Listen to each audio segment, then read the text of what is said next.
call the meeting to order. Would you please join me in a pledge of allegiance?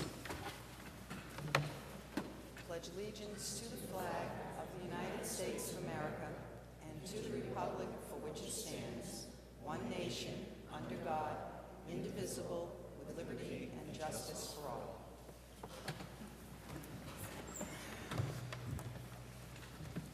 Can I have a roll call, please? Councillor Clements? Present. Councillor Langevin? Present. Councillor Marcucci? Present. Councillor Moriarty? Present. Councillor Nikolla? Present. Councillor Peliquin? Present. Councillor Regis? Excused. Councillor Vandal? Present. 7 here. Agenda item number 3, consider and accept town council meeting minutes of Monday, April 29th, 2013. So moved.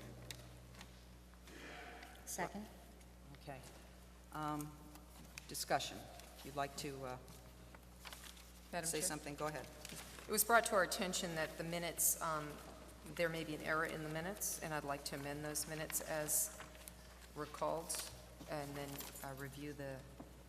perhaps review the cable tape at some point also to confirm. It is under page 6. Page 6, agenda item number 10 and 11. There, paragraph 3, I gather, where it begins, an extension of discussion was held. Clarify, and it goes down to say that a motion to table agenda item 10 and agenda item 11 pending a council of the whole was made by Councillor Peliquin and seconded by Councillor Vandal. And Chairman Nikolla stated it would be discussed at the next meeting date.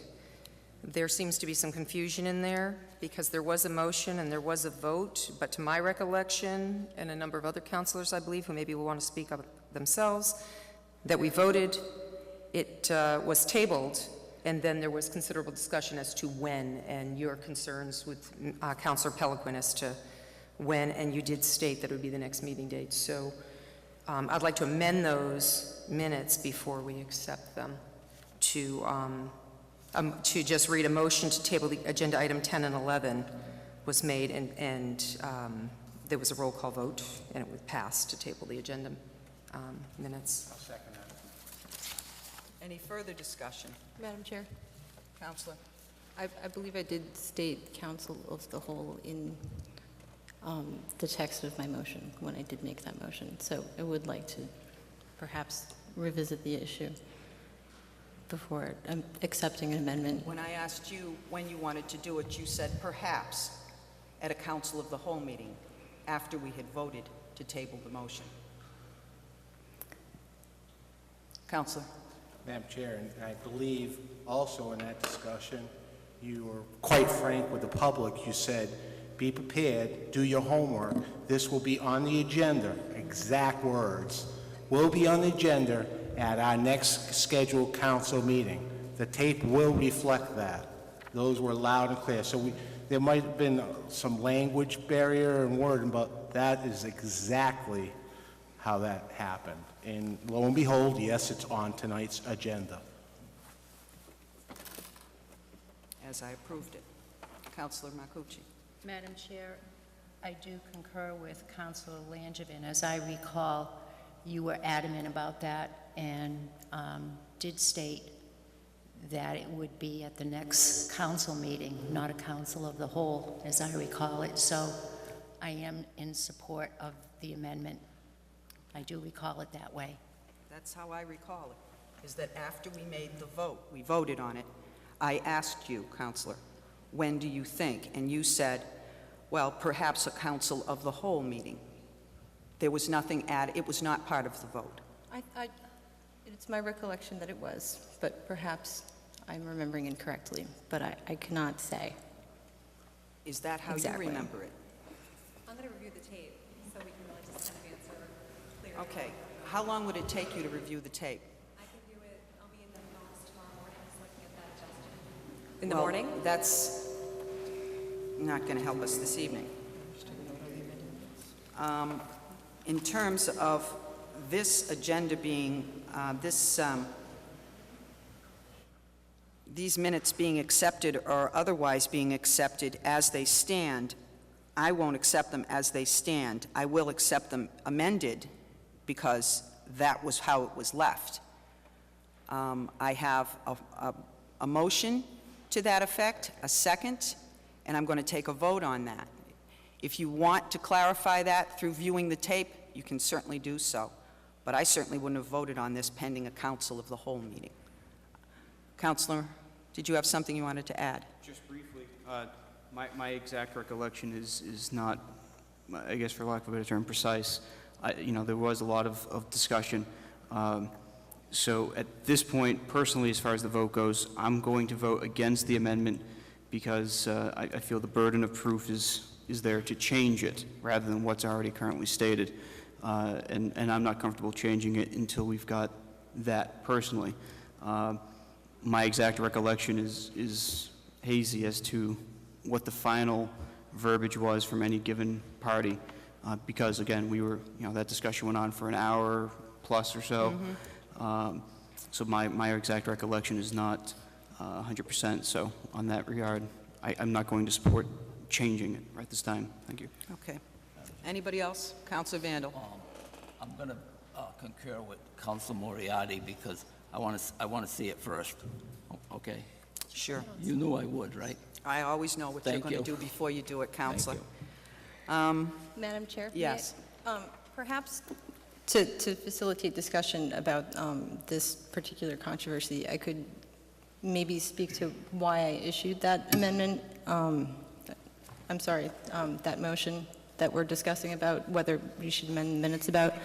And the reason I did that is because I felt this was, there's a lot of information in it, and it's a big subject, and I know that I personally had a lot of questions about it, and what I would like us to do as a body is to be able to have a substantive conversation about the texts within those two agenda items. And I'm more than happy to do that this evening. It's just that I know that there's more than 24 items on this agenda, and there's a whole lot of people here for a lot of other things, and I want to be respectful of everyone's time. And that's sort of where I was going with that. And where I was coming from, Counselor, was that you have now had 2 weeks since the last council meeting to digest 2 items, along with all the paperwork and all of the charts and maps and all of that information. And in my opinion, I feel that's ample time to get whatever you want to do taken care of, your questions answered, and your mind made up. We're going to go ahead with the vote on this amended item, and where it goes is where it goes. And I still would like you to review the tape for the accuracy, and we'll see what happens with the vote. So if you could please take a vote on the amended minutes. Councilor Langevin? Yes. Councilor Marcucci? Yes. Councilor Moriarty? No. Councilor Nikolla? Yes. Councilor Peliquin? No. Councilor Vandal? No. Councilor Clements? Yes. 4 yes, 3 no. Okay. The minutes are amended. Moving on to agenda item number 4, subcommittee reports. A. Madam Chair? We Yes. just amended it. Oh, I'm so sorry. Forgive me. That's okay. Here we go again. Okay. Consider and accept the amended town council meeting minutes of Monday, April 29th, 2013. So moved. Second? Can I have a roll call, please? Councilor Marcucci? Yes. Councilor Moriarty? No. Councilor Nikolla? Yes. Councilor Peliquin? No. Councilor Vandal? No. Councilor Clements? Yes. Councilor Langevin? Yes. 4 yes, 3 no. Thank you. Agenda item number 4, subcommittee reports. A is general government. There are no meeting minutes here. The next scheduled general government subcommittee meeting is Tuesday, tomorrow, May 14th, 7 o'clock in the George Parent Community Room. B, DPW, Councilor Vandal. Thank you. A meeting of the DPW Subcommittee was held on Wednesday, May 8, 2013, in the Rice Conference Room. In attendance were myself, subcommittee members Councilor Marcucci, Councilor Peliquin, citizen members Mark Moran. Also in attendance were Town Manager Christopher Clark, Heather Blakely, and Kevin Buxton. Jim Pioppi was excused. I call the meeting to order at 7 p.m. Agenda item number 1. Review and vote for the town to make a temporary repairs to the surface of the road of a private way on Martin Street in accordance with Chapter 8, Section 8-102 of the town Southbridge bylaws. Mr. Clark said we received a request and petition from the residents on Martin Street to do some repair work on the road. Mr. Clark stated Chapter 8, Section 8-102 of our bylaws allow for the town to expend up to $500 for private ways. They will buy $500 worth of material and have our DPW crew do the work. A motion was made by Council Marcucci and seconded by Council Peliquin with a favorable recommendation to Council to approve the town's repair of the surface road of a private way on Martin Street in accordance with Chapter 8, Section 8-102 of the town bylaws. Vote by show of hands, all in favor, 4-0. Agenda item number 2, review and vote to approve the proposal submitted by Advantage Enterprises Incorporated as detailed in attached proposal to expend grant money issued to the town for tornado cleanup work in tornado-affected areas. Mr. Clark said we received a grant to do drainage and tree removal. 5 bids came in for the tree removal. Advantage Enterprises was the winning bidder. Because we cannot go on private property, the property owners have to bring the debris to the front of their property for pickup. Mr. Clark will announce when the work will begin. This work has to be done by June 30th. A motion was made by Council Marcucci and seconded by Council Peliquin with a favorable recommendation to Council to approve the proposal submitted by Advantage Enterprises Incorporated for tornado cleanup work in tornado-affected areas. Vote by show of hands, all in favor, 4-0. Agenda item number 3, review and vote to approve the proposal submitted by Walsh Environmental Services in the amount of $23,800 for the removal of asbestos from 102-122 Mill Street. Mr. Clark said an asbestos check was done and it needs to be removed before the demolition is done. A motion was made by Council Marcucci and seconded by Council Peliquin with a favorable recommendation to Council to approve the proposal submitted by Walsh Environmental Services in the amount of $23,800 for the removal of asbestos from 102-122 Mill Street. Vote by show of hands, all in favor, 4-0. A motion to adjourn was made by Council Marcucci and seconded by Council Peliquin. Vote by show of hands, all in favor, 4-0. Meeting adjourned at 7:28 p.m. Respectfully submitted, Evelyn Rivera, recording clerk. That's all I have, Madam Chair. Thank you. Thank you. Thank you, Council. Okay, C, Education and Human Services. Councilor Marcucci. Thank you, Madam Chair. A meeting of the EHS Subcommittee was held on Tuesday, April 30th, 2013, in the Rice Conference Room. In attendance were myself, committee members Councilor Clemens, Councilor Moriarty, citizen members Martina Shea and Holly Christo. Also in attendance were Basan Nimbrikoff, Roland Gabori, Michael Langevin, Dean Iacobucci, John LaFleche, Amy Allen, Karen Harnois, Town Manager Clark, Patricia Woodruff, Lauren McLaughlin, Scott Lazo, Councilor Nikolla, Councilor Langevin, Mary Ellen Principe, Kara Donovan, Michael Como, Gusties, and Monique Manna. I called the meeting to order at 6 p.m. Agenda item number 1 was a motion was made by Holly Christo to move agenda item number 2 in front of agenda item number 1 for an interest of time. That did pass. Agenda item number 2, review and approve fiscal 2014 Bay Path Regional Vocational Technical High School budget.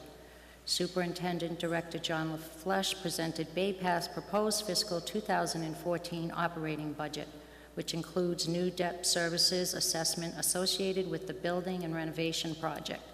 Southbridge's FY 2014 assessment to Bay Path is expected to be $1,100,216.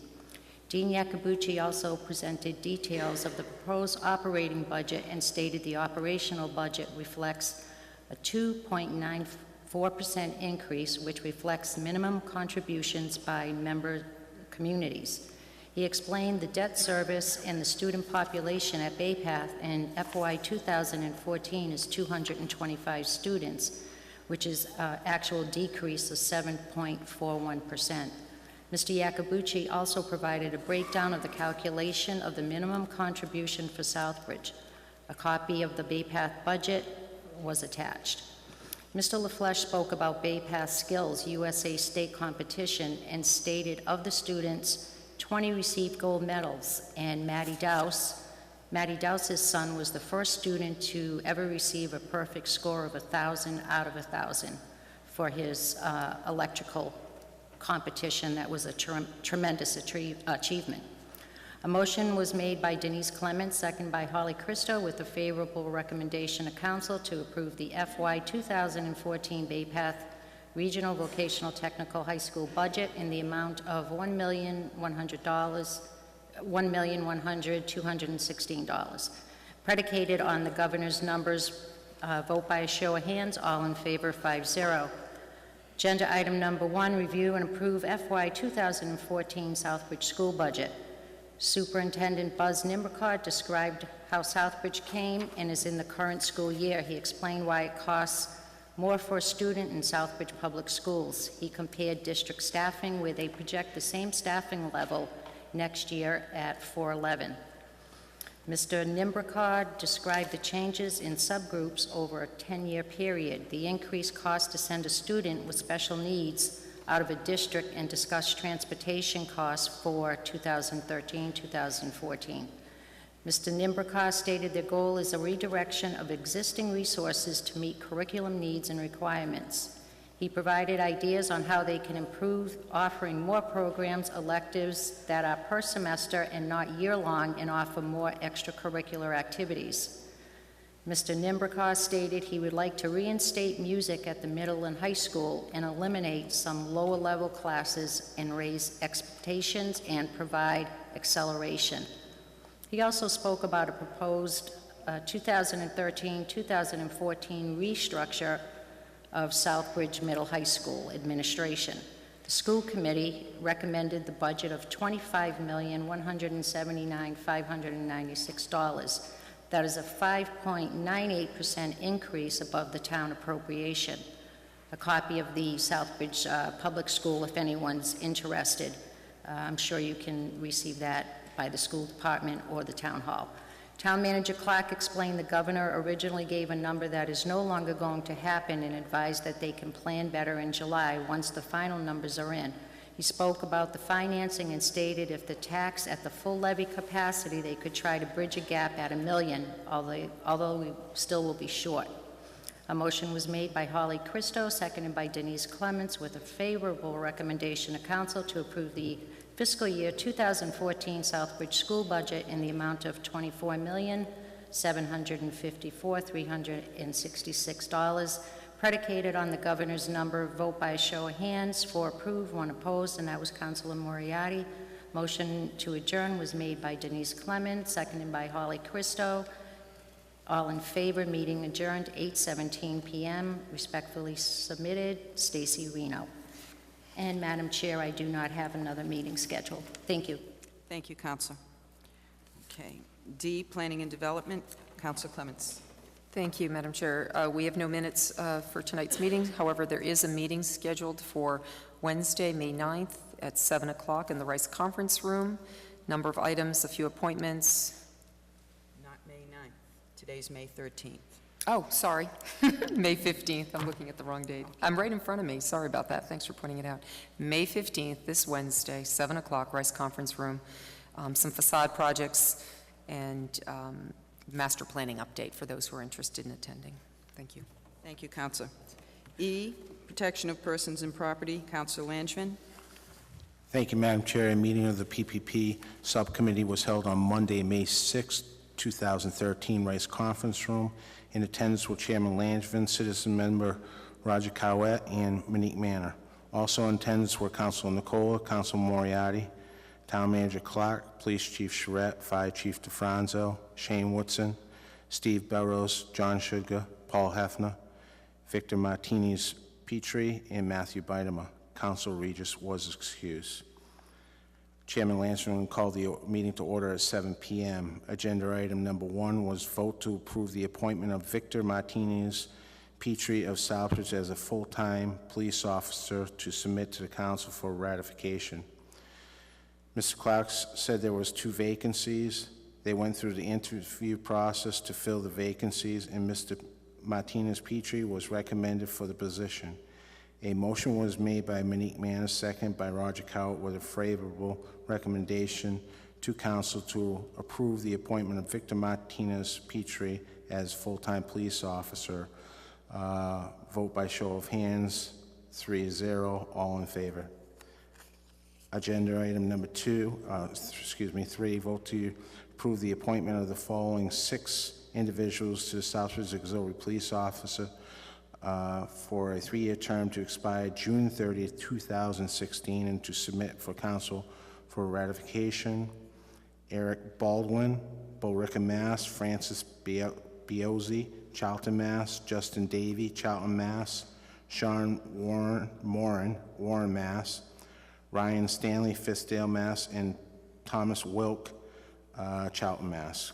Council Nikolla asks about the fact that some candidates of the auxiliary police officers but live outside of Southbridge. Chief Shred stated that they looked at all the candidates with the best qualifications. These candidates have great backgrounds and proven track record. They came in and with little or no direction began to work for us. With these candidates, it will bring us up to 28 auxiliary officers. All the candidates put themselves through the part-time reserve academy. A motion was made by Monique Manor and seconded by Roger Cowart with a favorable recommendation to council to approve the appointment of Eric Baldwin, Francis Bitosi, Justin Davey, Sean Moore, Ryan Stanley, and Thomas Wilk to the Southbridge Auxiliary Police for a 3-year term to expire June 30th, 2016. Show of hands, all in favor, 3-0. Agenda item number 2 was vote to approve the appointment of Matthew L. Bynum of Southbridge as a full-time police officer and to submit to council for ratification. Ms. Clark said Mr. Bynum had applied for the position in the past and was given some recommendations by himself and the chief, which Mr. Bynum has followed. Mr. Bynum has been an auxiliary officer and has put himself through the academy. A motion was made by Monique Manor and seconded by Roger Cowart with a favorable recommendation approved to the point of Matthew L. Bynum as a full-time police officer. Vote by show of hands, all in favor, 3-0. Agenda item number 4, vote to approve the appointment of Paul F. Norman Jr., Leicester, Mass. as Deputy Fire Chief for the indefinite term to submit to council for ratification. Mr. Clark stated they had 2 searches. In the second search, they had 10 candidates, and 5 candidates were selected for the interview. The selection panel voted unanimously to recommend Mr. Norman. Mr. Norman has the time and experience with a small department. A motion was made by Monique Manor, second by Roger Cowart, with a favorable recommendation to council to vote to approve appointment of Paul F. Norman Jr. as Deputy Fire Chief. Vote show of hands, all in favor, 3-0. Agenda item number 5, vote to approve the appointment of the following 5 individuals to the Southbridge Auxiliary Fire Department for a 1-year term to expire June 30th, 2014, and submit to the council for ratification. Jonathan Anderson, Southbridge, Mass. Pierre Jean, Southbridge, Mass. Dylan Langlis, Southbridge, Mass. Colin Mocklow, Southbridge, Mass. Matthew Phillips, Brookfield, Mass. Chief DeFranco said the terms are only for 1 year, as they would have to prove themselves before being reappointed. A motion was made by Monique Manor, second by Roger Cowart, with a favorable recommendation to council to approve the appointments of Jonathan Anderson, Pierre Jean, Dylan Langlis, Colin Mockwell, and Matthew Phillips to the Southbridge Auxiliary Fire Department for a 1-year term to expire June 30th, 2014. Vote by show of hands, all in favor, 3-0. A motion to adjourn was made by Monique Manor, second by Roger Cowart. Vote by show of hands, all in favor, 3-0. The meeting was adjourned at 8:04 p.m. Respectfully submitted, Evelyn Rivera, recording clerk. I do not have another meeting scheduled at this time, but as you know, these things are on the agenda tonight, and as you see, they all came unanimous. And thank you, Madam Chair. Thank you, Counselor. Okay, agenda item number 5, Chairwoman's announcements. I really don't have anything this evening. I want to move it along a little, so I'm going to go to Town Manager's announcements. Mr. Clark. Thank you. Thank you, Madam Chair. I do have several, but I will go quickly. At the last meeting, we received word that Casella was going to have a $15,000 per year scholarship that they donated. We did receive some material in regards to the intent of that scholarship, so I will just read components of this. Casella Waste Systems, Inc. has established this scholarship to encourage students to pursue college-level studies and careers in the field of environmental studies and waste management. The criteria: each scholarship recipient will be chosen by a team of reviewers. In accordance with the established criteria, the recipients are chosen for their outstanding academic records and for a well-written essay showing his or her dedication to a career that will support the environment. The scholarship is available to college-bound graduating high school seniors, undergraduate college students, and postgraduate students who have been accepted to a recognized college-level program of study leading to an associate's, bachelor's, or master's degree in a field related to environmental science, environmental engineering, and/or waste management, are residents of the town of Southbridge, are U.S. citizens or possess permanent resident visas at the time of their application, and can demonstrate academic proficiency. They would be required to submit an essay stating their interest in the environmental studies or waste management, including your vision of the possible role in the field. I just wanted to kind of announce that because that money, is my understanding, has been received by the town or will shortly be received by the town. The scholarship committee is working on an application process, and we do anticipate that that money will be used in a fairly expeditious manner. And it is going to be the scholarship committee that will process those applications.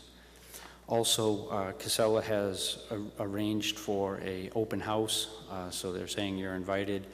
The open house date is June 1st, 9 a.m. to 1 p.m. Join us for a guided tour of the Southbridge landfill and gas energy facility. Come and observe the next landfill cell currently under construction. You'll also see how landfill gas, a renewable energy source, can be utilized to generate electricity. Come see how solid waste is handled at the modern landfill facility. Questions or information, you can please contact Tracy at 774-364-1940, and the location is 165 Barefoot Road. That is also June 1st is the anniversary date of the tornado, and I believe there will be some element of remembrance for that tornado that hit in that area.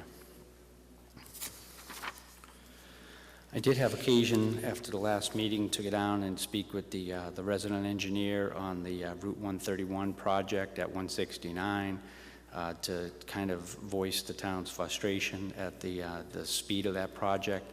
I would say that some of the project delays were somewhat unforeseen in terms of two in particular, I guess 3 in particular. One was the town had asked to have some water line work done in there because we had a study done that said we should do it. So instead of inconveniencing people twice, we thought we should do it now, so we only can inconvenience them once. And then also they did find contaminated soil in the area that did lead to a fairly significant delay. And there was also some, I believe, gas line work that was done that resulted in a delay. It is anticipated that that project will be completed this summer. Also, I passed out this evening for the council, but did want to just make an announcement that we have conducted a DPW director search. We have concluded the search. As the memo reads, the successful candidate for that was Heather Blakely, who is currently our acting DPW director. Heather, I think, it was a unanimous choice of the committee. One issue is that Heather is currently a PE in the state of New York. She has applied for a Massachusetts PE, so she's in the process of completing the necessary materials for reciprocity. That will take a period of time, I believe up to 6 months. So in order to continue the process, I'm going to have her stay on as acting DPW director. Once the reciprocity is complete, then I will formally submit to the council my intent to appoint Heather Blakely as the permanent DPW director.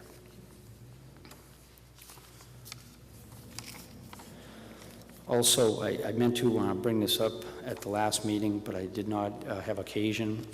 We did receive some correspondence from a Southbridge resident who was upset that Quabog Regional School System had put a solicitation in to certain selected Southbridge residents, encouraging them to go to their school. Basically, this would drive our out of district tuition costs. I did send a letter into Senator Moore and Representative Durant because they did use public funds to solicit people to basically raid one town in which to benefit their own. And it's always been my understanding that you're not supposed to use public funds for political or purposes of that nature. And we did receive in the mail today a letter from Senator Moore and Representative Durant directing the State Ethics Commission to look into the matter and see if there's any impropriety in the recruitment of certain Southbridge residents. As was alluded to earlier, and I just wanted to make an announcement earlier in the meeting, that I do have on the agenda a proposal in which we will be doing tornado tree pickup.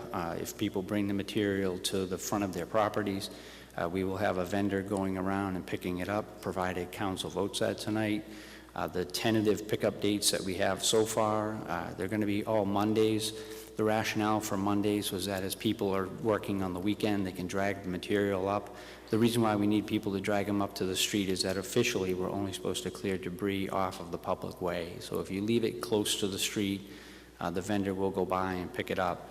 But basically every Monday for the remainder, so May 20th, because of Memorial Day, we will move that back to Tuesday, May 28th, and then the 4 Mondays in June, June 3rd, June 10th, 17th, and the 24th.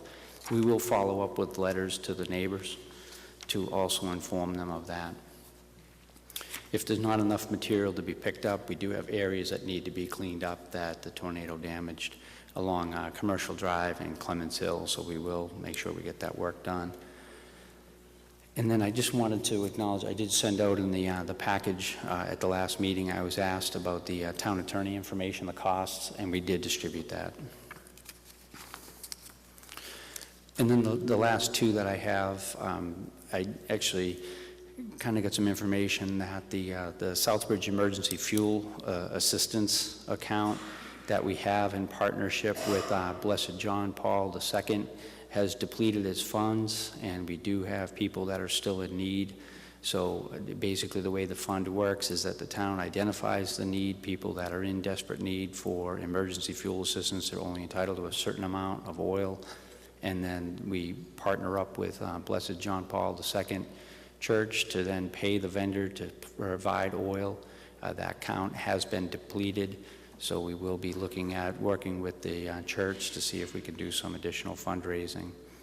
And then lastly, Madam Chair, at next week's meeting is the public hearing prior to the council hearing. Council meeting will be a budget public hearing on May 20th. I believe we have that advertised for 6:30, and then immediately afterwards the council meeting would start. But just to publicly notify people that we will be working on the FY 2014 budget. Thank you, Madam Chair. Thank you.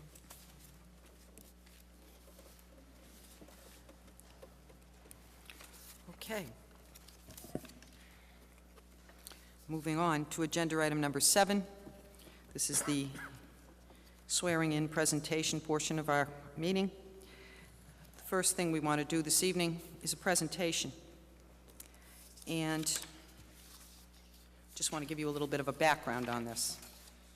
This is the 10th annual Unsung Heroine of Massachusetts Award that's presented every year.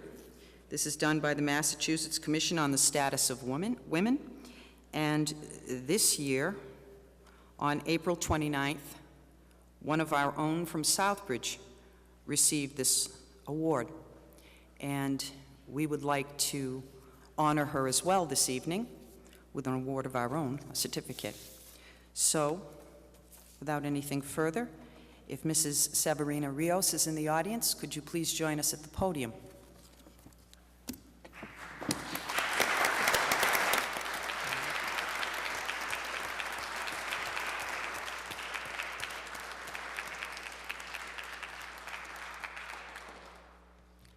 Hello, Mrs. Mrs. Rios. Hello. Congratulations, Severina Rios. The Commonwealth's Unsung Heroine 2013 Award, May 13th, 2013.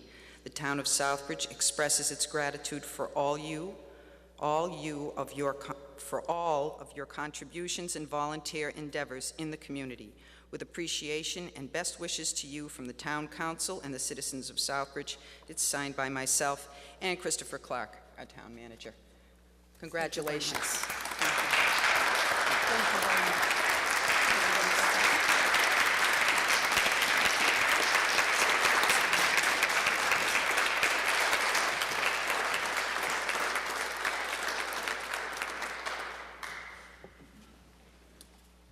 I'm very humbled and honored to accept this award, and I accept it on behalf of all the citizens of Southbridge, not just Severina Rios, I'm one of them, and especially all the unsung heroines that Southbridge has, those women who day in and day out give 100% of themselves to make Southbridge a better place.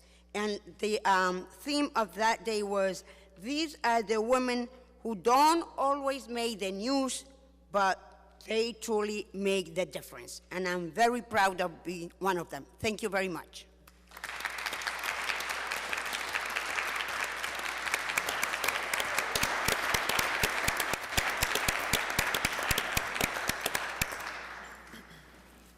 Okay, now I'd like to ask Scott Desmarais from Anytime Fitness, one of our new businesses in the community. You don't look like a Scott. I don't look like a Scott. Hello, my name is Angela Perkins. I'm the manager of the brand new fitness club opening up in your town. That's right, finally a new gym opening up in Southbridge. Let me tell you a little bit about us. We're called Anytime Fitness. We pride ourselves on the fact that we're affordable, convenient, and a personal gym. Why are we convenient? Well, let's start with the fact that we're a 24-hour facility. When you become a member with us, you have 24-hour access to our facility, and after 30 days, you can use all of our over 2,000 clubs worldwide. That's right, work out at any time, anywhere, in any of our facilities. We provide a wide variety of state-of-the-art and strength and cardio equipment that will accommodate any level of fitness. The Life Fitness cardio machinery is user-friendly, and each piece of equipment includes the use of your own personal TV and iPod plug-in. Our portfolio of state-of-the-art hammer strength equipment includes the chest and leg press machines, the incline row and stationary benches, the cable jungle gym, and the Smith machines, just to name a few.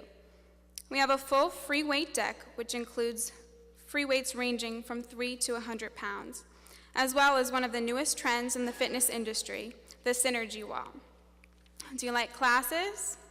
Our Fitness on Request multi-purpose room allots you the opportunity to take unlimitedly a wide variety of classes any time of the day. Each member will get the opportunity to meet with our fitness director for 1 full hour for a fitness consultation. The fitness director will go through the equipment with you to make sure that you're comfortable and confident when working out in our facility. He'll coach you through some functional exercises and help identify areas of strengths and weaknesses. He'll find out what your goals are and then help establish a fitness program to help you reach those goals. He'll be there to answer any questions that you may have. Our personal training staff will not only be able to help you in achieving your fitness goals, but will be able to give you nutritional counsel should you seek it. Our personal training packages vary from one-on-one sessions to group sessions. When I say that we're a personal gym, I mean it. We want to get to know you on a personal level and stand side by side with you as you reach your fitness goals. Concerned about the safety of a late night or early morning workout? There's no need to be concerned. We provide you with round-the-clock, on-site security systems, which include closed-circuit television. In addition to that, personal push-buttons devices that allow for one-touch emergency care. We also have private laboratories, including full private shower stalls. We're located at 479 East Main Street in Southbridge, in the Southbridge Fair Plaza, across the lot from the Big Y and next to the Radio Shack. We're currently under construction and in the pre-sales stage. That being said, we're offering discounted rates to those people who enroll before we open our doors. Come on down Monday through Thursday between 1 and 7, and Friday to Sunday between 10 and 5. Also feel free to contact us at 978-502-3262, or check us out online at www.anytimefitness.com. We look forward to meeting with you, getting to know you, and aiding you through your fitness journey.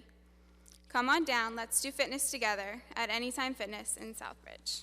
Thank you. Thank you.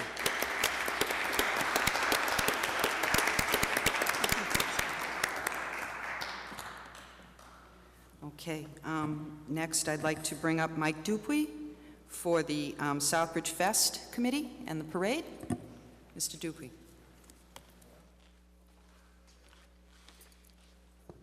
Thank you, Madam Chair Lady.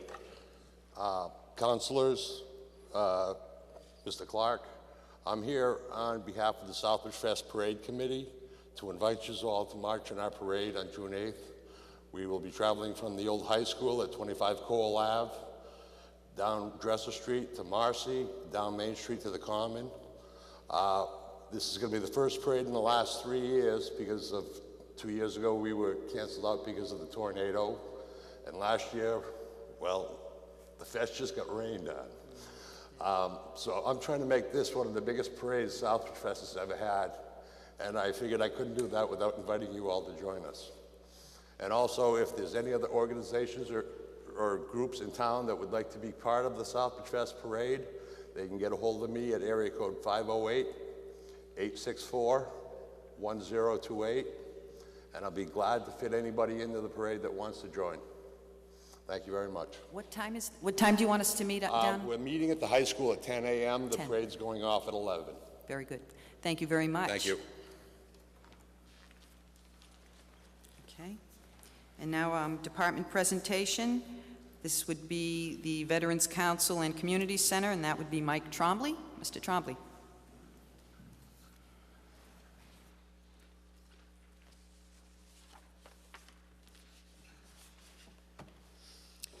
Good evening, Madam Chair, Councilors, Mr. Town Manager. My name is Michael Trombley. I have been employed with the town since March 17th, 1992.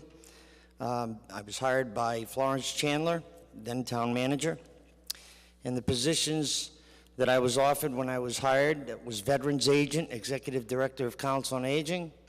And what I'd like to do tonight is go through a brief summary of some of the responsibilities that lie in my departments. Duties and responsibilities are as follows. As Veteran Service Officer for the town of Southbridge, it's my duty and responsibility to aid and assist all veterans, their spouses, dependent children, in a time of need with information and assistance with applying for the many state and federal benefits that are available to them.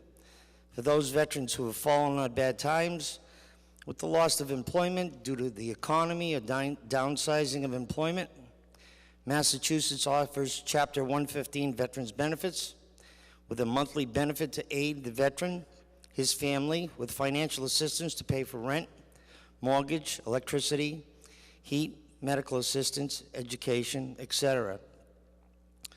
The veteran would apply for the above Chapter 115 veteran benefit through my office based on a budget amount set forth by the state of Massachusetts. Once all documentation has been received by my office and an investigation is completed, the application is then forwarded to the Department of Veterans Services in Boston for approval. Once the benefit is approved, my office processes a monthly stipend to the veteran. At the end of each month, once the amounts that have been paid are approved by the accountant and treasurer of the town of Southbridge, a report is forwarded to the Boston office. If the report is properly signed and the amounts are correct, the town of Southbridge receives a reimbursement from the state of Massachusetts in the amount of 75%, 1 year after the expenditure has been approved. During the time the veteran receives this assistance, he or she must continue to do daily job searches, not only through my office, but with the Department of Employment Training offices as well. Every effort is made by my office and the DET to assist the veteran with seeking full-time or part-time employment. Other services provided are on the federal benefits side, which is the Veterans Administration. Federal benefits such as non-service connected disability pension, service-connected disability pensions, widow pensions, seeking medical assistance through the VA, VA home loans, VA educational assistance, seeking burial assistance, obtaining copies of discharges, or replacing of military medals. All these applications are obtained through my office and with my assistance. Part of my duties also as a veteran service officer is grave service officer, which I'm responsible for the inventory and condition of all veterans' graves in the 7 cemeteries located throughout the community. Graves registration officer Roger Narowski, who is employed through my office, assists with the inventory of all veterans buried in the various locations by keeping all information of all veterans pertaining to the grave sites in a database, with the location and condition being sure that veterans' graves have their government marker in place, as well as seeing that the veterans' marker receives a U.S. flag for Memorial Day each year. For this coming Memorial Day, Roger and I will see that 1,921 veterans buried in Southbridge cemeteries receive their American flag. In addition, as being a member of the Southbridge Veterans Council for more than 40 years and Secretary and Treasurer for the past 25 years, I've taken on the responsibility of coordinating the Memorial Day activities for the town of Southbridge. One more slight portion of my position is IOD coordinator. IOD is injured on duty for police officers and firefighters. This has been part of my responsibilities for the last 21 years. When a police officer or a firefighter is injured on duty, all documentations, including the applications for IOD, are forwarded to my office, processed. I forward them off to our insurance carrier, and periodically throughout the year, the town puts together what's called an IOD board meeting, which is a town physician, town attorney, town manager. And these claims are heard by these 3 individuals, and if approved, they are forwarded off to the insurance company for payment on any injuries and any medical invoices that come forth. Also, I am Executive Director of the Council on Aging. I'm responsible for assisting the 7 members of the COA Board of Directors with not only the well-being of those senior citizens that visit the Casabon Senior Center, but all senior citizens within the community with the most updated information pertaining to services that are available to them, as well as the services that are provided at the senior center on a daily basis. In addition, with this responsibility, I am responsible to apply for a formula grant through the Executive Office of Elder Affairs each year that assists with the cost of a custodian office assistant for the community center, a low-impact exercise program held 3 times per week, as well as health and wellness clinics provided 3 times per year.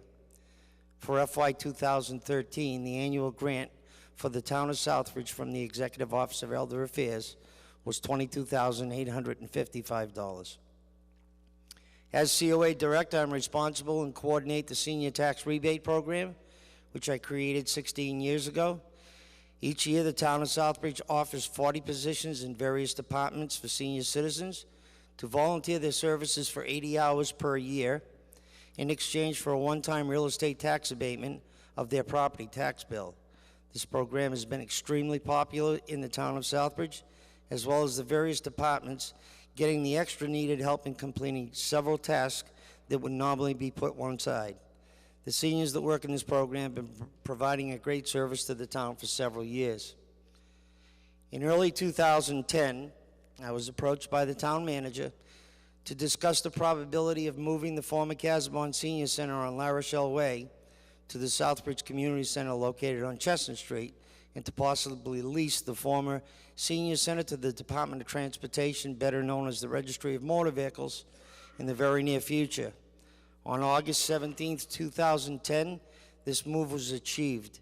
the Southbridge DPW moved the entire contents of the La Rochelle Way Senior Center located in the new position in just 2 days. With a great deal of effort, the DPW did an outstanding job.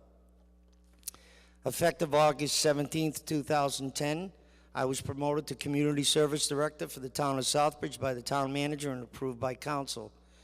As Community Services Director, I'm responsible for the day-to-day operations of the facility, the scheduling, the repairs, upkeep, etc.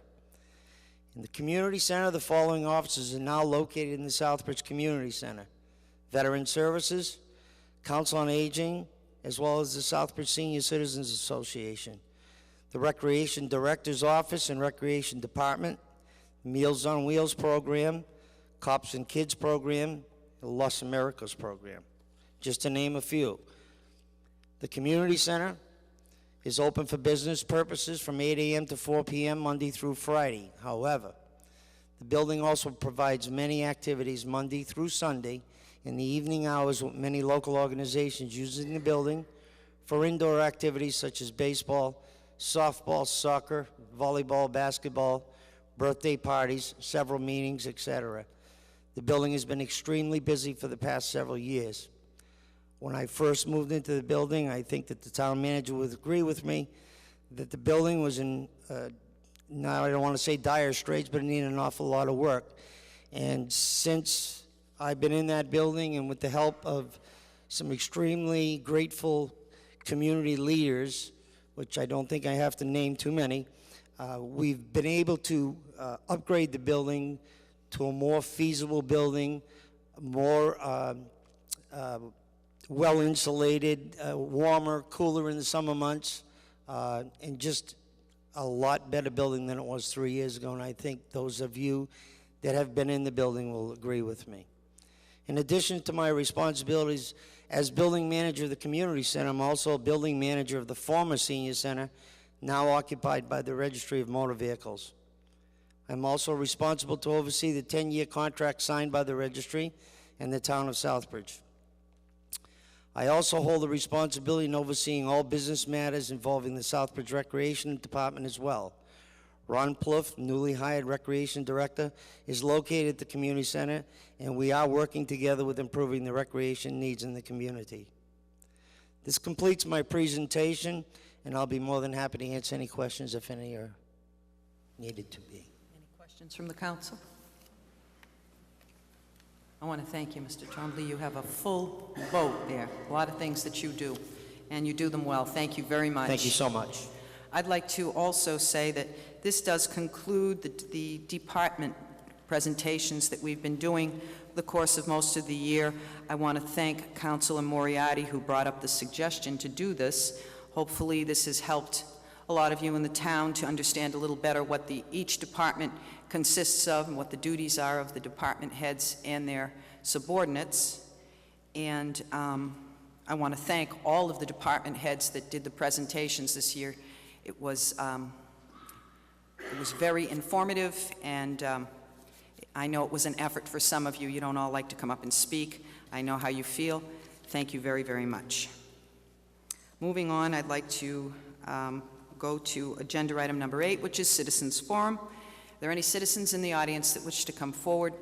Please state your name and address, and we'll listen to you. Bob Chakowski, 8 Janet Ave, Southbridge. I'm here to represent the Board of Health tonight. In our most recent meetings, we decided that we needed to get some more information out about the kinds of things that we're working on that would be of interest or would anger the public. So I just want to tell you about a couple things that we're considering at present. Recently, we had visits. We invited some people in from Worcester who handle the smoking cessation programs for the state.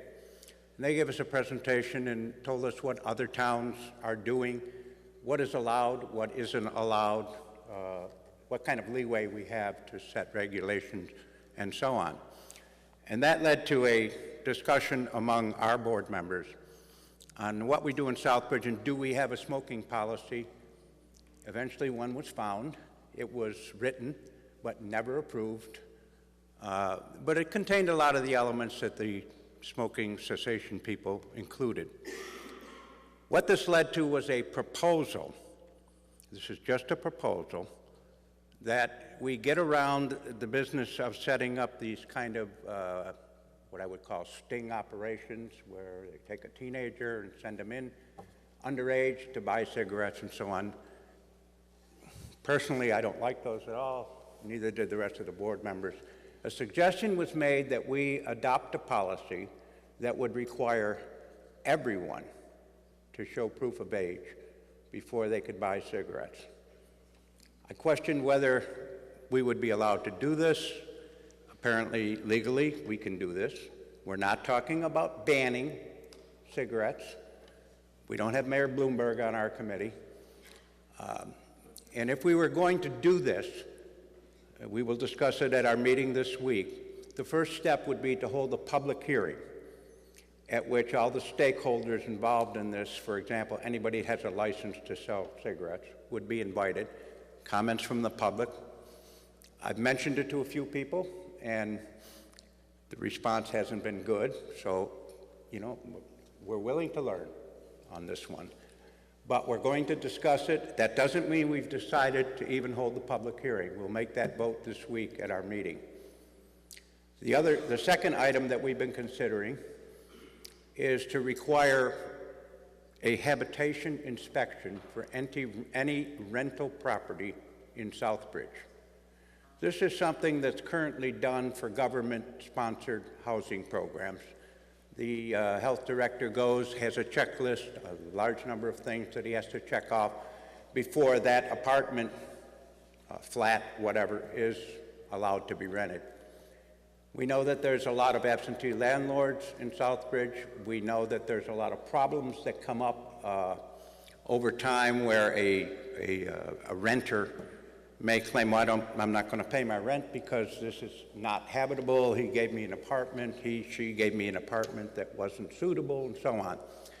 By having a pre-inspection and getting approved on the same habitation checklist, this not only protects the renter, it protects the landlord. Again, we haven't worked out details on this. It's in the discussion stage. This would also lead to a public hearing with input, which I'm sure we would hear from most of the landlords in town. Those are two of the things that we're working on. We have a subcommittee, sustainability subcommittee, who deals largely with recycle matters. Our recycling rate is improved tremendously in Southbridge. We have a ways to go. But it's not just recycling in terms of the trash that's picked up every other week for recycling anyways. There's other problems, and one of the ones that they're looking at is the problem that a lot of people are looking at, and that's the plastic bags that you get your groceries in or things at the convenience stores and so on, and then you'll find them all over the road and in the trees, and they're not only unsightly, they're somewhat hazardous, and you can't recycle them. Those are not to go in your recyclable. So what do you do about this? Some places ban them. I understand that there was some talk on the state level of banning them statewide. Some cities have banned them. You know, we're not talking about trying to ban anything here. They're looking at setting up some kind of an incentive program, and I would liken it to what used to happen with the Boy Scout troops and so on when they collected newspapers, and they could generate revenue that way. We would have a program where you could collect these, and this would cause maybe some of the kids to go out and clean up the streets, and you would get something in return for bringing them in. Again, details aren't worked out. Just wanted to give you a heads up on some of the things that we're looking at, because we don't get a lot of publicity, we're not on television, and these are items that I think would have general interest and possibly complaints from the public. So we want to make sure that everybody is aware of this. It's not something that we just want to pass and impose. We want input on it, just as we did recently to set up a set of regulations for tattoo parlors.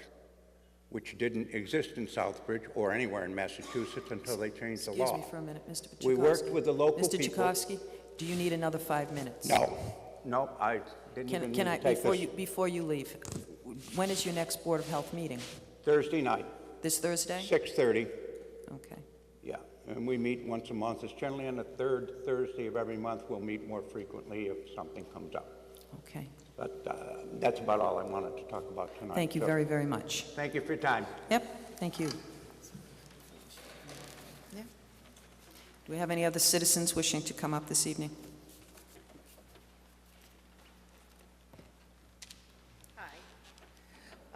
Rose Alicia Lamro, 689 Charlton Street. Good evening. I'm here tonight as a concerned parent and citizen of Southbridge. I'm not really sure who to tell my concerns to in regards to this situation, whether it should be the Southbridge Little League, Southbridge Police Department, or you, our town councilors. So I'm hoping maybe somebody can help me out here. I've been attending my son's Little League games at Henry Street for about a month now. I've grown up in Southbridge, and I have to say the park is worse than ever. There's garbage everywhere, people smoking everywhere, including at the grill where the food is cooked. Dogs are doing their business on the grass. There's glass on the ground. The language of a lot of the kids hanging out there is also fabulous. Last week we had a game in Sturbridge, and it was just wonderful. Clean fields, safe environment. The only people hanging out there were the parents cheering on their children that were playing. May 1st, during my son's game against West Brookfield at Henry Street, there was an incident with a knife. A large crowd of spectators were there, along with cops and ambulance, all during our children's game. Our kids did not witness the incident with the knife, but witnessed the complete aftermath. I'm sure West Brookfield can't wait to come back here. I guess what I'm asking is why can't these Little League games next year possibly be held at maybe the old high school or West Street or somewhere else that it's just fields, not a free-for-all park? In my opinion, the park is not safe. For those of you that know me personally, my kid's not even going to be paying Little League next year because he's going to be too old. But I'm here for the other players because that's how much this situation bothers me. If for some reason there's no possible way to have our children play in a cleaner, safer environment, I think maybe our police department should do drive-thrus during these games. I'm not asking for a cop to be there 24 hours. The day after the knife incident, there was police presence there at the field, and the field was not that busy because the people saw them there, the police there. Does it help with the garbage and the language you hear and see? No, but people know better than to act violently. Since that night, I have not seen the cops drive through while I've been there. I don't know the rules in regards to Little League and the fields. I don't know the capability of the Southbridge Police Department in regards to having cops drive through. All I know is that the warm weather is coming, which means more and more people will be hanging out, and most likely fights will be breaking out more. My concern is knife first, maybe gun second. We don't know. This is just the world that we live in right now. Our children deserve a nice place to play ball and not have to worry about anything else. Please consider what I'm saying. Many agree the right steps need to get started in regards to this. Thank you. Thank you very much, and we will look into that. Mr. Clark, I would like some follow-up on that, and I must say that, you know, I'm a parent. My sons played Little League down at Henry Street Field, and it wasn't that bad. It's gotten to a point now where it's an inner-city field. It's inner-city problems. Southbridge is an inner city. We have inner-city problems in this community that are just as bad as Worcester's on a smaller scale because we're a smaller community. Anybody that thinks otherwise doesn't come out of their home. I don't know where parents are. I'm not going to sit here and do a diatribe on this, but I am going to say that I am really in support of shutting down Little League at Henry Street Field for good and finding it another location. Henry Street is not a place for children. I won't go there. So I'd like it looked into. If we cannot afford a police presence, then I suggest that Little League and the rec department put their heads together and come up with something else. We have other fields in this community. It's bad enough that we have people that live like that in this community. Our children don't have to be subjected to it. Are there any other citizens wishing to come forward? Come ahead. Yes. Just a suggestion for it may be difficult this year to do some change up, but I see we have more auxiliary police coming up, and I know that they are required to do so many hours a month in volunteer services, and perhaps we can look into using some of the auxiliaries for the existing home game schedules. I would suggest that. It's a suggestion. Yeah. I strongly advise that we get out of Henry Street Field altogether. Go ahead. Hi, Paul Zoros, 312 Main Street. I have a question to the town manager through you, Madam Chairman. I read in the papers, I read in the Telegram a few weeks ago that there was a stalled negotiation in Charlton, and I'd like to know if those negotiations have moved forward at all since that article. Regarding the water? I assume that's what you're referring to? There was a water deal in Charlton, and negotiations had come to a standstill. The Telegram did an extensive article, and we heard that they were stopped.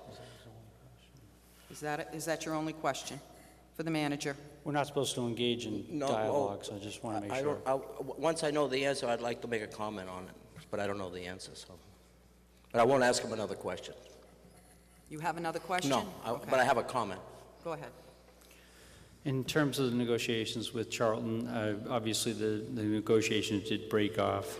I think I'd like to answer that in two ways. One is it takes two parties to reach a meeting of the minds, and when you don't have one party necessarily fully on the same page as another, it's hard to reach settlement. Secondly, we have made an overture, or I made an overture to commence negotiations through a little different format, and that has been, we did have an additional negotiation session. I know on their end they had a negotiation session, and I don't believe that the deal is dead by any stretch, but it has stalled, and we will restart it when the new negotiating team gets assembled on the other side. Thank you. But I would like to suggest that the town of Southbridge, the people out there watching this show, people that are interested in this situation, please call the manager's office and let them know your views. See if we can get this negotiation back on the table. I feel we've been friends with Charlton for 200 years, I think. You know, we've got a lot of businesses there in Charlton. John LaFleche is our friend. Ted's from Southbridge. All these people are from Southbridge. We're friends with those Charlton for so many years. I would like to see the negotiation back, and I would like to make this deal as fast as possible, and it's a win-win for both sides, is what I would like to see. So please, everybody, call the manager, let them know what you think. Call your favorite counselor, let them know what you think, and let's try to stay friends with Charlton, and let's try to get this deal passed, because I think it's probably going to be a good deal, and we all need it, and we should all try to get this thing done as soon as possible. Thank you, everybody.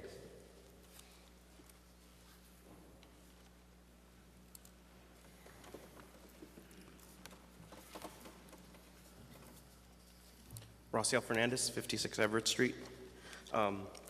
Just a couple items tonight. Thank you for giving me some time to speak. I'd like to commend Councilor Peliquin for her use of technology up at the dais. It's nice, a person that has a background in technology, it's really nice to see it being used. It's nice to be able to do research and fact check, and you know, it's a wonderful thing up there. The second thing is, I wanted to clarify a comment that I made off the cuff at the last meeting when I said that my feelings about the police department are kind of a mixed bag. The comment is accurate, but I wanted to clarify it. You know, I have great respect for what police do. They are at risk at every second of their job. And we have a wonderful force, but there are some issues there. And, you know, there are things that need to be addressed. And my issues are always with top down. It's always an administrative issue. It's always a leadership issue that creates some of these situations. So I understand tonight we have some amazing new officers that are going to be joining the force. So I wanted to make sure that, you know, that it was clear that my feelings toward the police themselves is with high respect. I have a question for the cable committee through the town manager. I believe the town manager is the cable authority. I'm not sure. But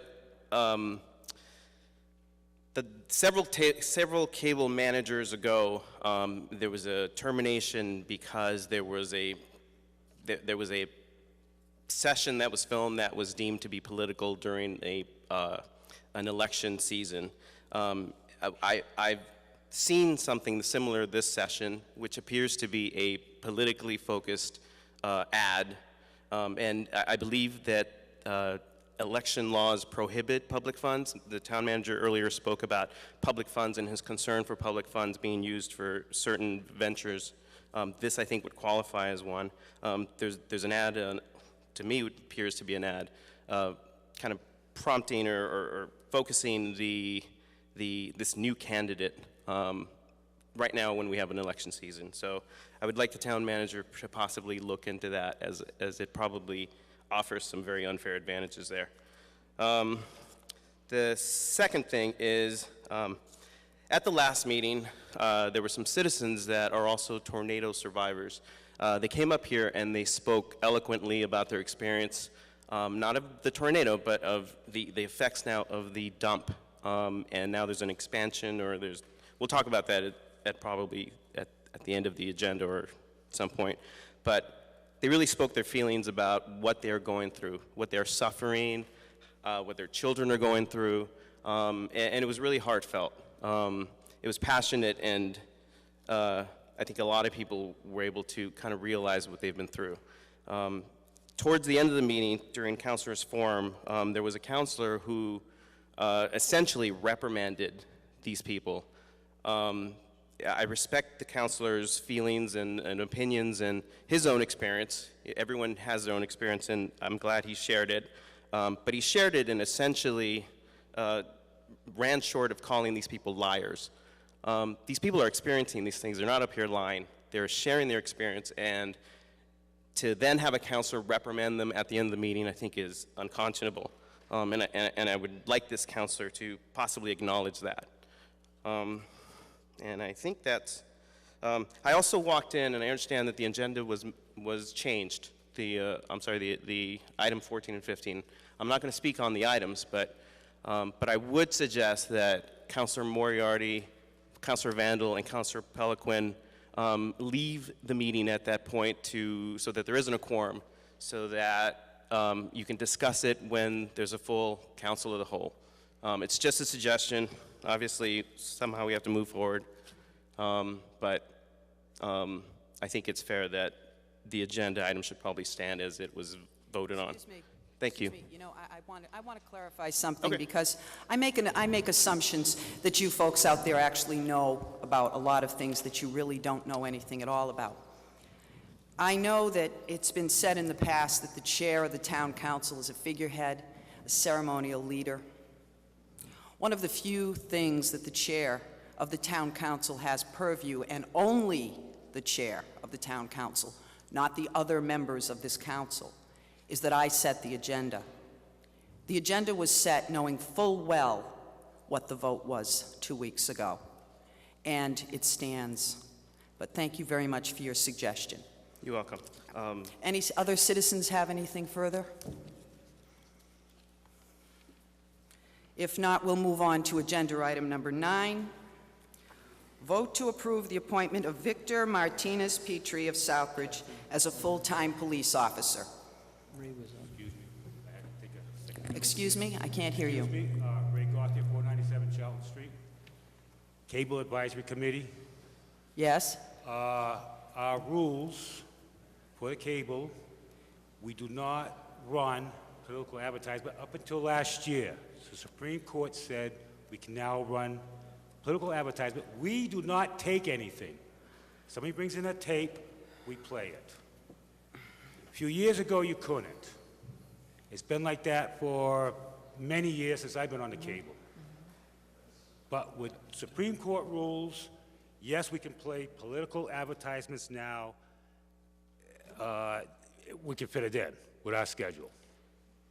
So the last speaker that came up about political advertisements and everything, yes, it's been changing. It changed again this year. We're always going over the rules. We're having a meeting coming up the end of the month. Public's invited to come down and join the meeting or join the committee. We have a couple openings. if they do not like what the rules are. I just had to get that off my chest. Thank you very much. Did you want to add something too? Yeah, I'll just, I promise, I know, I'm sorry, I will go quick. Just to the point, just in terms of public funds cannot be used for a private purpose or for campaigning purposes, but in this case, public people that are run for office, it's their First Amendment right to be able to be on cable TV. So we do not do anything with the content other than to make sure we comply with FAA regulations, FCC regulations. But people can put on whatever content they want, so just to let people know. Thank you. Something, Mr. Buxton? Yes, Madam Chair, I'm sorry I didn't have time to get up soon enough. Kevin Buxton, 255 Elm Street. There is a couple of items. One of the items that I brought up last meeting was the confusion on lawn and leaf waste. Like I mentioned at the last meeting, that these procedures are usually well established, and I don't know why there should ever be confusion. I mean, it should be a pretty set time and place when the curbside pickup is going to receive lawn and leaf waste. I continue to have a problem with my lawn and leaf waste just gets thrown in with the rest of the trash. I've talked with Mr. Moran about the situation, and he assures me that it must be some procedural thing, or it wasn't labeled properly. It's a open barrel with lawn and leaf waste. I don't choose to use the bags. I choose to use the open container, which is permitted by the curbside pickup contract. And it seems like a simple little thing like this should really go pretty easy, and we should know the 2 times during the year to make it simpler for the citizens. Once again, the situation arises that we're spending a lot of time this session talking about trash again, and curbside pickup and new trash barrels for certain parts of town. And one of the reasons we seem to always be discussing trash, and it's kind of a situation where here in town, trash is important to us because it's kind of like we're supporting our own habit. We don't particularly like having a regional landfill, but we're supporting our own habit for free trash, the ability to throw away trash for free. And it's important that the council realizes that we have this monkey on our back, and we will have this monkey on our back till 2023, when our free ride will be over. And at that point there, one of 2 things is going to happen. We're going to suddenly be hit with huge costs for continued curbside pickup, or the town's going to say curbside pickup is a luxury we can no longer afford, and everybody will have to start calling their own private haulers, which I think you can understand is where we'd like to see a one-day pickup. Well, just imagine 6,000 households going to this contractor, that contractor, and every contractor, and receiving pickup that way. I don't know how much longer I'm going to be discussing town matters, because I think in the near future I'll find myself not being a resident of Southbridge. It's been a long time coming, but I think my girlfriend and I are looking at next year. We probably won't sell our property, but we'll probably move away to some other residence. We like the neighborhood we're in right now, but we'd probably like to live further out in the country. And so at this point here, I mean, I'm I've spoken quite a bit at council meetings since 1996. I'm on the Landfill Oversight Committee. I'm on the Sustainability Committee. I'm hoping we wrap up the bylaw review. We had a 2-hour session with Mr. Moran, and we're scheduled to have another meeting with Mr. Moran. It's the last chapter of the bylaw, and some nations are on their way, I should hope. If the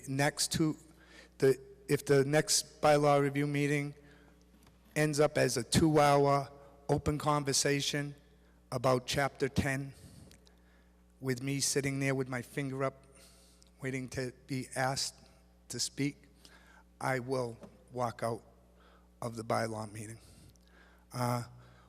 We sat in that bylaw meeting with Mr. Moran and Dave Williams, who's a member of the Board of Health, and listened to the two of them basically finish each other's sentences. Of all the time we spent with the bylaw, I think it was the 2 most wasted hours, and I just don't have, it's frustrating, and I don't have the ambition anymore. My 5 minutes are done. Yeah. I thank you very much. Thank you for your update, Mr. Buxton. Okay. Anything further from the audience? Any other citizens want to come forward? Okay. We're going to move on now. Again, agenda item number 9. Vote to approve the appointment of Victor Martinez Petrie of Southbridge as a full-time police officer. So moved. Second. Any discussion? Council Langevin?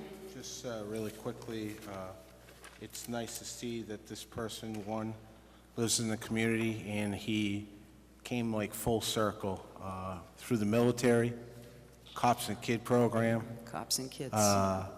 Full circle, so it's a proud day for the town of Southbridge, and I just want to say thank you and welcome. Thank you, Madam Chair. Thank you.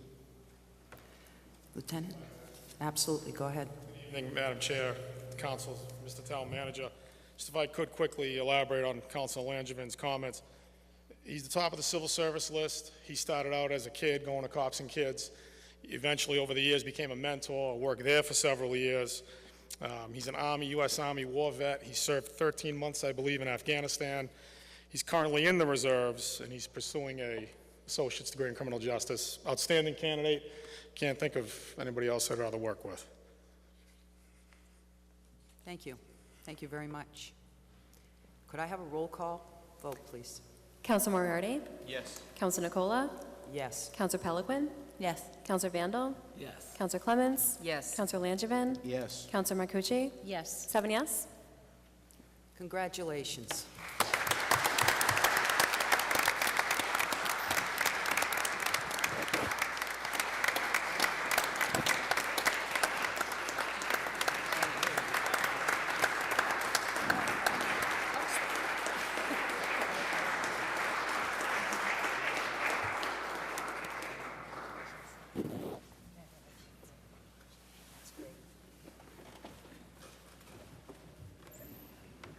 Watch out, you criminals. Here they come. Agenda item number 10, vote to approve the appointment of Matthew L. Bynum of Southbridge as a full-time police officer. So moved. Second. Any discussion? Council Langevin?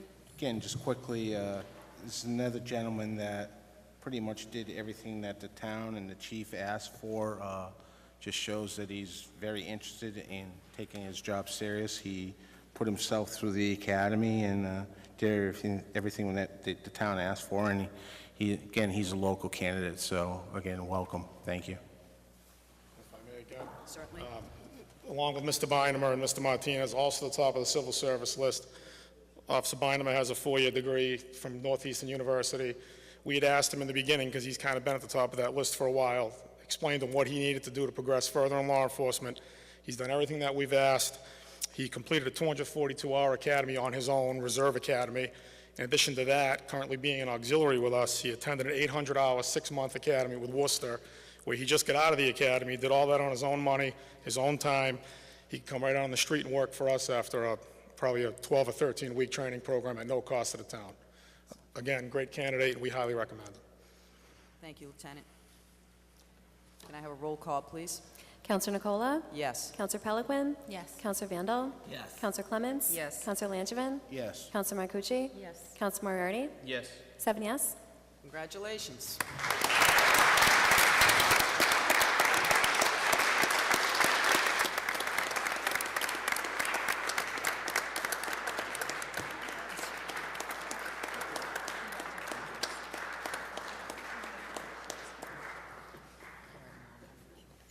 I like to be consistent. Congratulations to both of you. Agenda item number 11. Vote to approve the appointment of the following 6 individuals to the Southbridge Auxiliary Police for a 3-year term to expire June 30th, 2016. Eric Baldwin, Billerica, Massachusetts. Francis Betosi, Charlton, Massachusetts. Justin Davey, Charlton, Massachusetts. Sean Moran, Warren, Massachusetts. Ryan Stanley, Fiskdale, Massachusetts. Thomas Wilk, Charlton, Massachusetts. And before you do anything further on this, I just wanted to say that my question at the meeting regarding these candidates wasn't that they came from out of town, but some of these guys are so dedicated that they are auxiliary officers in more than one community, which is huge. And that was my question. Now I will entertain a motion. Second? And a second. Do we have any other discussion on this? Councilor Langevin and then Councilor Clements. Again, just for the public's information, another thing that was discussed in that subcommittee meeting is, you know, people are concerned about these people making it to the town in need and stuff like that. These auxiliary police officers, again, as we described, they do parades, they do a lot of different events for our community at no cost for the community. So, and the chief also did say that they hold them accountable. So if these people are not fulfilling their obligations to the town of Southbridge, they will not get re-upped on the next time. So I don't want you to think that it's a given. They're held accountable for what they do. So I wanted that to be known out there. Thank you, Madam Chair. Thank you. Councilor Clements. I just wanted to point out that with 6 new appointees here, that's, if it's 8 hours a month, that's 48 hours more manpower that we can allot to hopefully perhaps the Little League and many other events that are going on. So Hopefully. I think it's wonderful. Thank you. Lieutenant? If I could, the auxiliaries, I mean, they contribute about 2,600 hours a year. It comes out to about, well, a little bit more than $100,000 a year in volunteer time that they contribute to the town. So it's great to have the more the merrier. Thank you. Could I have a roll call vote, please? Counselor Peliquin? Yes. Counselor Vandal? Yes. Counselor Clements? Yes. Counselor Langevin? Yes. Counselor Marcucci? Yes. Counselor Moriarty? Yes. Counselor Nikolla? Yes. 7 yes. Thank you.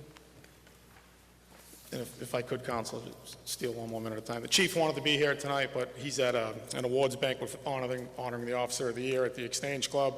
And I'm proud to say that our Officer of the Year is Jesus Rosa for 2012. And in his 30 years of service, I can't think of somebody more deserving.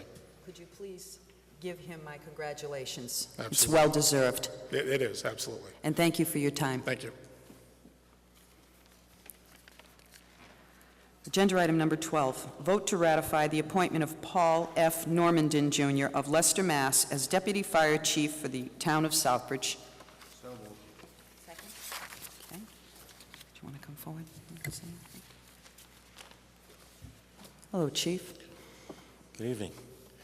I can certainly say I'm truly excited to work with Mr. Norman if the council votes approval this evening. Paul certainly has put his time in as a firefighter in another community. He's got over 20 years experience. He's also worked in the city of Worcester in a very busy EMS system. I think he'd be a great asset to our community in bringing our service to another level. Granted, we're pretty high right now, given we just got EMS Service of the Year, but there's always room for improvement. And I think this is a great opportunity for the town to take to get Mr. Norman on board. So I'd certainly enjoy the opportunity to get him working with us. Does anybody on the council have any questions? Councilor Langevin? Just quickly, and again, in our subcommittee, this did come back unanimous. after a much long process, I just feel this position, and I'm sure there will be people that disagree with me on this position, but if it's run properly, it's a very well-needed position just to create structure, and this particular person has a great background knowledge in the ambulance service, and it's no secret we do a lot more ambulance calls than fire calls. He just brings a lot of knowledge to that aspect. So I said when we brought in this new fire chief, Mr. DeFranzo, that I feel it's my job to try to give him the tools to work with to make him succeed. So I'm definitely going to support this tonight. And that's all I have to say. Thank you, Madam Chair. Thank you, Counselor. Anybody else? One second, I'm going to let Counselor Vandal go. Out of curiosity, did we have any Southbridge firemen? Oh, yes, we did. We did, and had declined it. And another thing, I'm not really against it, but I don't like it, is living in Leicester. I mean, Again, no surprise. We did discuss this at the subcommittee meeting, Counselor, and he really doesn't live very far from here. Leicester is just Oxford, basically. He's close. And we did have, in the first selection group, there was a candidate from Southbridge who was actually offered the position and declined it. So, as I said in the subcommittee, it wasn't that we didn't go to Southbridge. Southbridge didn't come to us. Thank So, you. okay? Thank you. Okay. Did you have something you wanted to add, Mr. Clark? Actually, I just wanted to kind of reiterate a little bit that we did use a process that has been established. He was the #1 unanimous choice of the selection committee. The reason why he's not here this evening is that he had a prearranged cruise with his wife. Yeah, it's a family wedding cruise, So he has a valid excuse for not being here. But we thought we would go through and get this squared away so when he got back. Thank you, Madam Chair. Thank you. If nothing further, can we have a roll call, please? Counselor Vandal? Yes. Counselor Clements? Yes. Counselor Langevin? Yes. Counselor Marcucci? Yes. Counselor Moriarty? Yes. Counselor Nikolla? Yes. Counselor Peliquin? Yes. 7 yes. Thank you.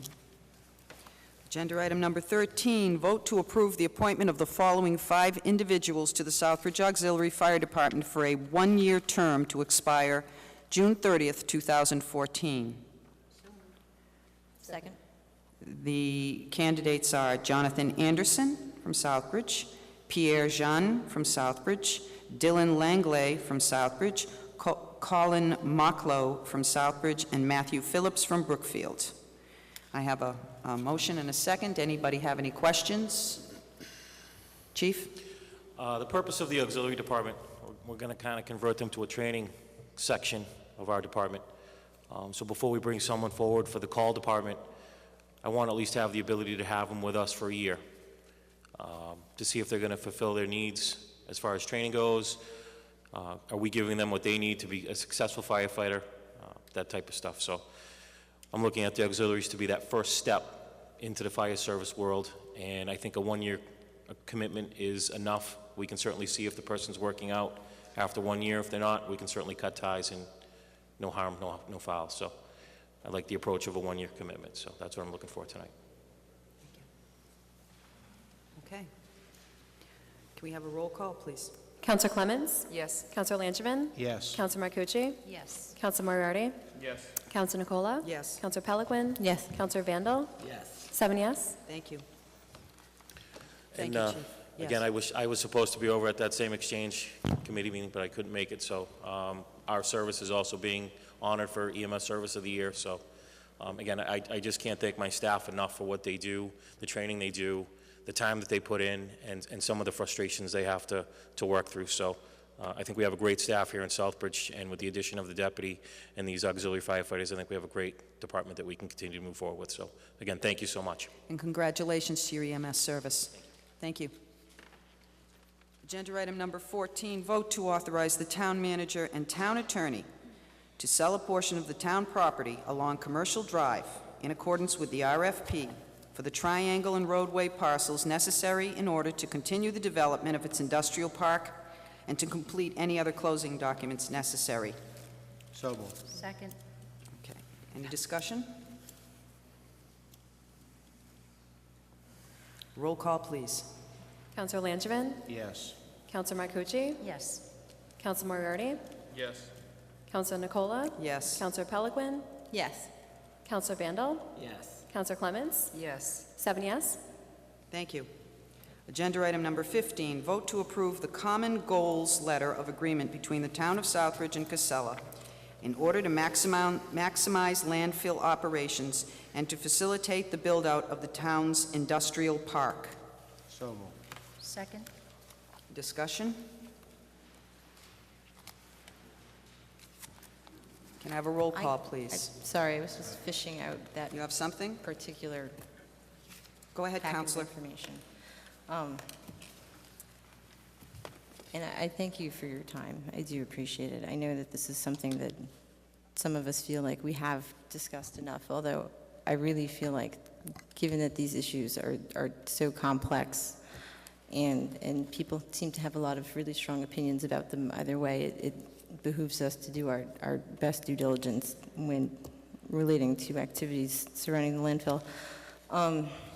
My concern, I don't have any sort of problem with the RFP that we all just approved unanimously. It seems pretty straightforward. It's, a triangle of land that I can't really fathom any other interest in development aside from a welcome center, which is something that people have been talking about around town for a year. So that was of no surprise to me when I reviewed that information, but there's language within the Common Goals Letter Agreement that I was really taken aback by, and I think in terms of the process of coming up with what these common goals are is maybe part of why I was really so taken aback by it, because I don't recall us ever having any kind of discussion in terms of future planning or goals or strategic planning, which I think are all very good things that we should be doing. I remember the subcommittee meeting, attending that subcommittee meeting where the council made the recommendation to hire Attorney Scott to do this look-back process, and I know that this is something that the manager took a lot of time with, about a year, and I appreciate all of his work on that. But in reading some of the language in the common goals, like particularly, I have a lot of really nuts and bolts questions, like what does the additional airspace mean in terms of lengthening the life of the landfill, in terms of, cubic yards versus tonnage per year, all that kind of thing. But the paragraph 3 says, we shall work collaboratively between this town and SRDP on evaluating means of optimizing the use of site-assigned and non-site-assigned land to maximize opportunities concerning the town's landfill asset. It seems to me that that's a really huge decision in terms of our future development and land use policy, and it's one that I was kind of perplexed that to my recollection, we've never really had a conversation about in open session as a council, at least to my knowledge. And I know this is a controversial thing that a lot of people have a lot of very strong opinions about either way, and I know a lot of really reasonable people on both sides of this issue, and I've been trying to take my time to learn as much as I can, because I know a lot of this happened before I was involved. And I can't support these goals stated in this paragraph as my own, because to the best of my knowledge, this sort of policy is something that we would come up with as a council in conversation with the residents and all of the stakeholders as a community, and I thought that that's something that we would get to do, whereas I know that the council moved to hire this attorney and do this contract look-back thing, and I thought it was sort of to make tweaks and optimize like the existing stuff under the existing permitting. I didn't realize we were talking about adding cells to the landfill on top of what's already permitted there. And although I'm not one of these rabid shut down the landfill people by any stretch of the imagination, I know we have a contract and it's our job to honor the terms of the contract as we're business partners, and I completely understand that. But the decision to work on maximizing the asset outside of the bounds of the site assignment is kind of a different kettle of fish altogether, and it's one that I feel like as a community deserves more of a serious and sort of planned discussion, because there's a lot of things up in the air that we haven't really talked about yet that I think we need to. The future of the airport, future plans for developing the industrial park parcel. I know that people who are particularly concerned with the environmental concerns in the area really want to see the final draft of the report to the DEP from Ty and Bonds, and we want to talk about what those specific recommendations are going to be. Somebody else has talked to me about their concerns about what I guess they're calling the road slip earlier in April, where there was a truck that went out into the intersection, it slid. And at the initial presentation of this information, the manager and attorney Scott mentioned concerns about traffic up at the landfill site. So I tried to go back and see if there had been a traffic study done as part of the site assignment hearings in 2008. And I guess from what I understand, they had used traffic information based on the initial site assignment for the landfill. So I feel like there's a lot of stuff up in the air that I would feel more comfortable having more information about before making such a giant leap of a policy decision outside of the RFP for the land triangle, which I completely get, because honestly, what else would you do with that land? But like, it's just something so outside of the Welcome Center, which had been discussed for over the last year, and this is something that is way outside of a Welcome Center. This is talking about changing the scope of the site assignment. And from my understanding is that this is a side letter to the extension agreement, so we're held to what the language is in this document, and it says, "We shall work collaboratively on evaluating means of optimizing the use of the site-assigned and non-site-assigned land to maximize the opportunities concerning the landfill asset." It sounds like there's a whole lot of words there, but what it's saying is we're going to work together to come up with a way to expand the dump and get as much money as we can. And that was why I was concerned that language is vague, and I'm not specifically sure what we're on the hook for there, and I'd prefer to have a little bit more clarity.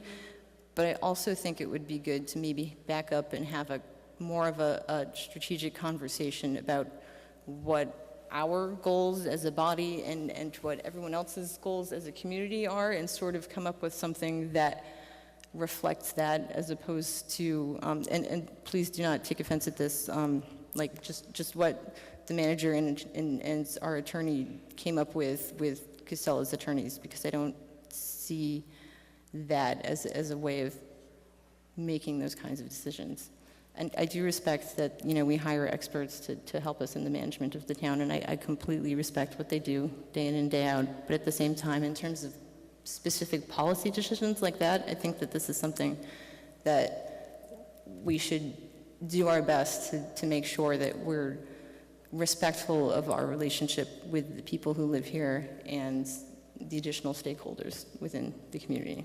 So I hope that maybe gives you more of an understanding of my concerns about the side letter as opposed to the land parcel, which is, I don't really have a whole lot of concerns about the land parcel. It's a point well taken.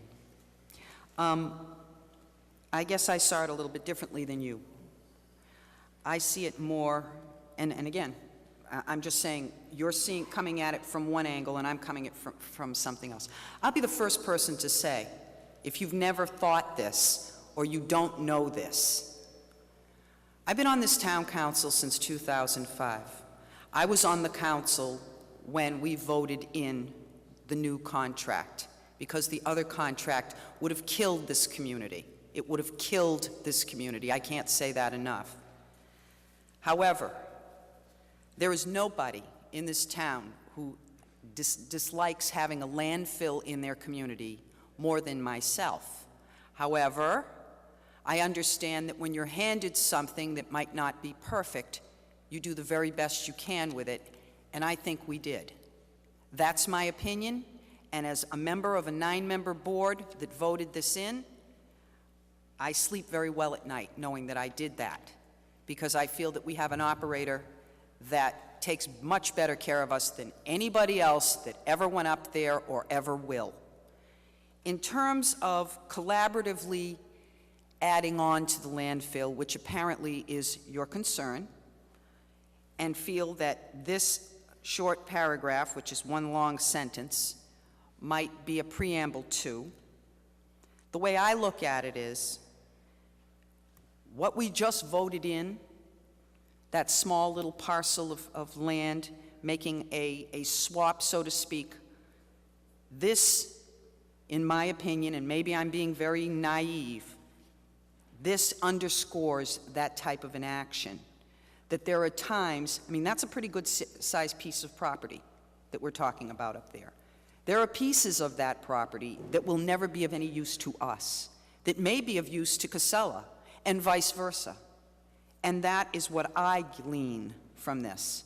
And also, just to add to that, this doesn't say the town of Southbridge and SRDP will do these things. If I were part of the town, and I mean, I am part of the town, but if I was part of the council, and that's when I see the town, I see council management. That's the town. That's what's referred to there. If I were on the council and anything came up in the future where we were going to expand the landfill, you can take it to the bank and you can quote it in your newspaper. I would not be supporting that. What we have, we have. That's how I feel. I have one more year on the council. I'll be gone. Somebody else will be up here. God only knows what will happen. Good luck, and God bless. But I can assure you, I have no interest in seeing an expansion this way of the landfill. I think it is what it is, and we need to utilize it to the very best of our ability, which is the responsibility of the people in this community, to learn how to recycle and how to throw your trash away responsibly. That's how you can get involved. Instead of complaining, do something. Help it along. So, I understand where you're coming from, but I see it differently. And your points are valid. However, there's nothing there that says to me that even if it is what you say it is, that the town would lie down because SRDP may want an expansion. There would be an opportunity for the town to say, no. You can work collaboratively and come up with suggestions, but it doesn't mean that everybody's going to agree to that. So I'm not uncomfortable with this line in here because to me what it says is the town can continue to do with SRDP what we've just approved. Things like that where we say, you know, this piece of property means something to you, it means nothing to us, let's make a switch, let's see. That's working together. I love that idea. And I'm comfortable with that. And I know that a lot of people in this community are not, because they hear the name Casella and for some reason that strikes fear into their hearts. I don't feel that way. And I'm comfortable with them as a good neighbor. And again, that's my opinion, and I'm entitled to it, just like you're entitled to yours. So I understand where you're going with this. I don't know if any other counselors are concerned about this particular issue or have other issues. I'd like to hear from other people as well. Okay? Councilor Clements. I'll be shorter on that. I look at it as the town, and the town encompasses us, the makers of our bylaws and laws and rules and regulations, but I also I truly believe that this means in collaboration with the town, and that when something comes up that will be large and need further discussion, first off, we have open meeting laws that do not allows every citizen to come and attend various meetings, public meetings that we're having with the Board of Health, with all. We work collaboratively because that's what people do in business. It doesn't help when you are fighting against each other all the time. You have to work and see what works best for your community. But mostly what I like about this paragraph is in site and on-site and non-on-site, or, you know, we're maximizing the potential. Perhaps there are businesses that are not considered part of the landfill site that they may have some sort of relationships with that would be great, that would be an asset to our community. I look at that as part of this. But I think the most important thing that people are missing here is with the purpose and development of a master plan, you know, that we plan on meeting with a person or a group that can create a master plan for what this town and what this body or the future bodies would want up there at that landfill. And that is prudent. That is the type of thing we need to do that perhaps wasn't done in the past. If we can set, like we are trying to do with our own community, some objectives and some goals going forward through a master plan, then we will know and we will have open discussions and open forums just like we did with our community master plan, and we will be able to come up with what is good for Southbridge. And I truly believe that this paragraph means exactly that we work collaboratively and we develop a master plan so that maybe we won't spend all year discussing trash all the time. Perhaps there are goals and objectives. If it doesn't meet the town's goals and objectives, we won't be discussing it. It has to fit within the master plan. But until we actually do this type of thing, there'll be a constant turmoil, constant bickering. So I think that I'm really impressed with the fact that we are being so forward-thinking as to find out how we can develop not only the landfill's footprint, which is under the rules and regulations that are out there, but also the land that we own and potentially the airport land, whatever else is in that area, because an entire master plan of that area encompasses all that. So I think this is very prudent of us and very forward-thinking, and I will be proud to be part of a master plan that will bring Southbridge into the future in a safe, environmentally friendly, and hopefully economically beneficial way to every member of this community. It's just my opinion. Yeah, that's your opinion. Thank That's you. good. Thank you. Anybody else have anything? Sorry, Mr. Clark. It's okay. I just wish to kind of reiterate a little bit what actually we're covering tonight within this Common Goals letter. Really, number one is that the town is looking at Casella actually putting in a bid for these two pieces of property. They're basically committing to about $285,000 worth of value for something that's about $150,000. The second is that as part of that roadway reconfiguration, Barefoot Road would be abandoned. So what happens in that circumstance? Sorry, we have to take that into account. So here there is a potential for additional airspace. So it takes into account that element because of the abandonment. Item number 3 is simply a master plan for planning purposes. I think, it was said very eloquently. You got to get an appraisal done to see what we're talking about. What is that maximize the opportunities? What does that mean? If you don't get some professional information to make a decision on, I don't know how you make an informed decision. And an appraisal doesn't say you have to do something. It just tells you what potential value holds for you. Item number 4 is really to develop the industrial park for the town, to improve some lots so we have a better means to sell them. Number 5 is really a housekeeping item. It just brings us up to date on terms of the cost per ton.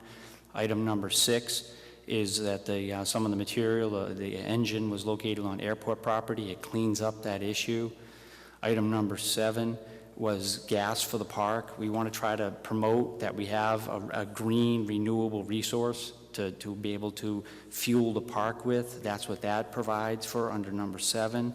And number 8, we get 50% of the value of the gas sold, where previously under the old contract, we get 10% of the electricity value, so we get a higher percentage of the value. And then number 9 is, to make sure that the council's fully aware of it and that we know. I don't think there's anything hidden in this. It's very straightforward. It covers, really, this is more about improving the industrial park and improving the economics of the town of Southbridge. And, that's why it's here before you. We've had it for a 2-hour meeting at subcommittee. I think last council meeting we probably spent with the attorney on it probably an hour plus. We had it available for anybody that wanted to come pick it up. We had one person come pick it up after the last meeting, so people have had a lot of time to digest the information, Madam Chair. Thank you. Thank you. Does anybody else have any questions or concerns regarding this vote, this agenda item? Okay. Just to follow up on Sure. everybody's thoughts and opinions on that section. The concept that we've heard from 3 different counselors who came up with 3 varying opinions as to what that paragraph means is I think, kind of indicative of what my concern is. I know that when it says the town shall do something, it means we're on the hook to do this. And it says to work collaboratively on evaluating means. That means coming up, collaborating on a means of deciding the best way to move forward. So it's not just the town's decision. It's, I feel like we're giving away some of our sovereignty here when we're saying we're going to work together on a means of doing X, Y, Z, when we haven't had a conversation about whether to do X, Y, Z and whether X, Y, Z would be a good thing for the community to do. And so I would feel much more comfortable if that language was a little bit more specific and maybe not one, 20-word long sentence that everybody has a different opinion on. Because one of the things that I think is the cause of so much consternation about our business dealings being in the landfill business is that there seems to be a track record of interpretations of things changing over time. I mean, I know that Mr. Pulowski referenced that minor modification notice. Actually, he gave me a copy of it. So there's 32 acres that are supposed to be used for waste disposal facilities, and then, when the Supreme Judicial Court decision came out, there was like a different number of acres specified, and I don't know how that happened. I mean, Mr. Clark referenced litigation that I guess changed it, but I don't know how you can change the site assignment through litigation. So stuff like that. I think that there's been a history of like all sorts of just really dysfunctional fighting about what we do with our health department. I mean, there's that, there's all of the back and forth about the nature and makeup of our Board of Health, the number of people, whether it should be elected or appointed, who gets reappointed or removed, and it's looking at all of that as from the perspective of an outsider who didn't really have a horse in the race either way. It's just made me think that in our dealings involving our landfill enterprise, it would just behoove us to be as careful as possible and just really try hard to do our due diligence. And whenever there is a gray area, to just clarify it so we're all on the same page and we know what we're doing moving forward. So we can't come back and say, oh, well, I thought this meant that thing and not that thing. Thank you. Thank you. Were you all set over there, you two? Okay. Councilor Moriarty? Just briefly, I originally intended to kind of defer to the public, to let them kind of get their 2 cents in quickly, but just to get it out there and kind of off my plate. The landfill is here, and it's certainly not going away anytime soon, so we do have to deal with that.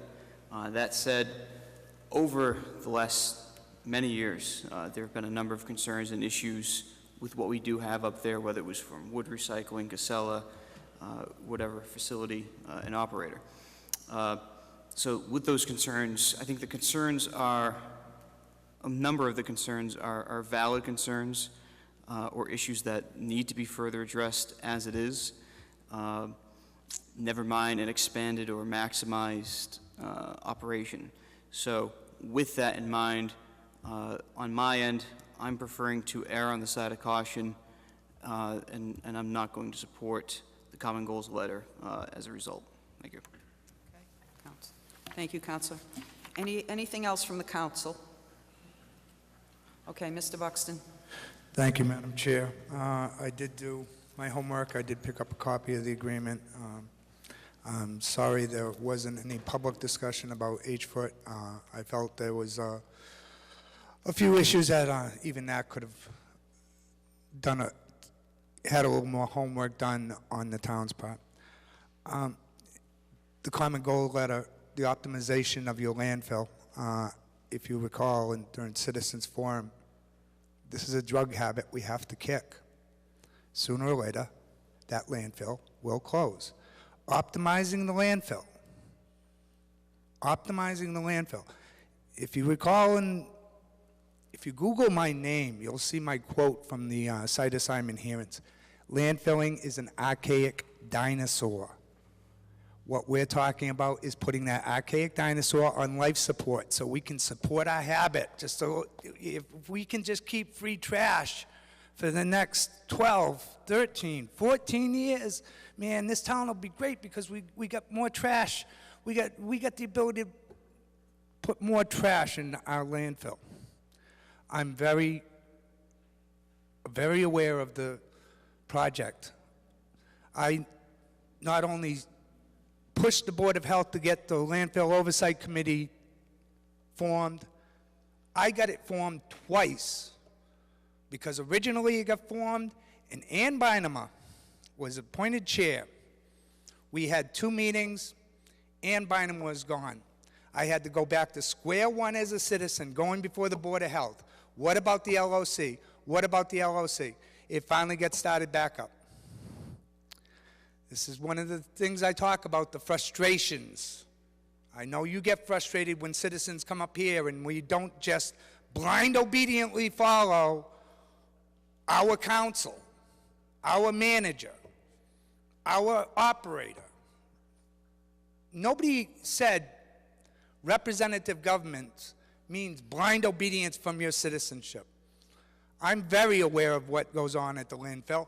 I have never emphasized closing the landfill.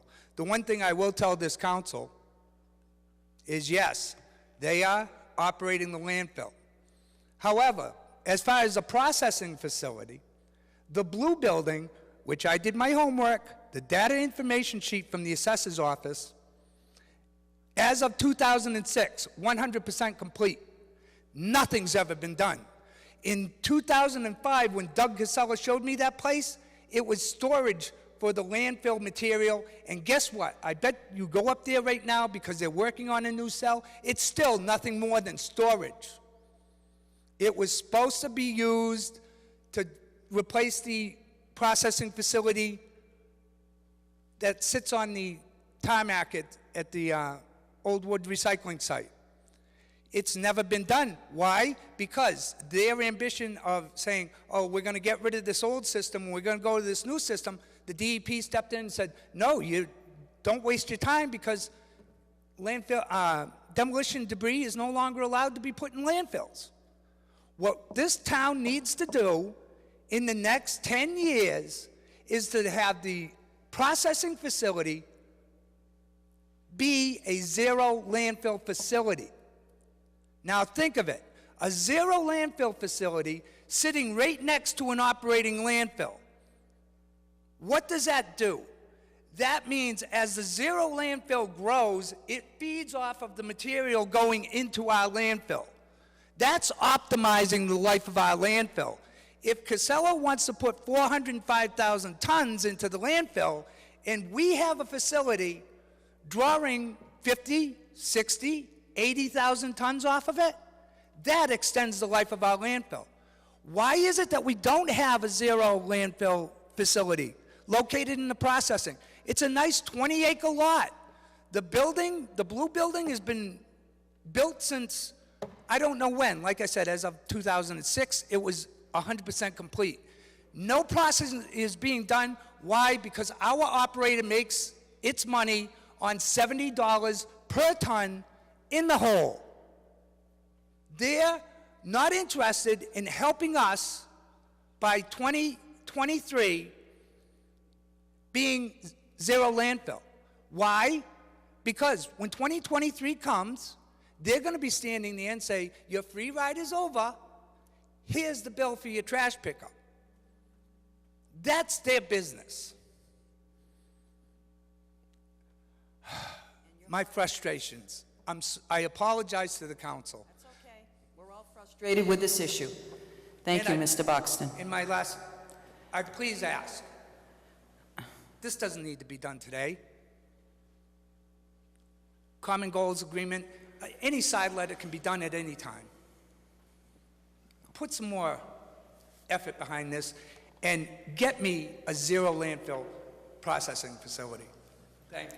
Thank you, Mr. Buxton. Okay. Did you want, I'd like you, before you speak, I'd like Mr. Clark to answer a little bit of that. Just in terms of the question about the blue building, obviously two things. One, the building did not have water, sewer, or electricity to it, so it may have been built in 2006, but until the electricity and the water and sewer got up there, it was not something that was going to be functional and usable.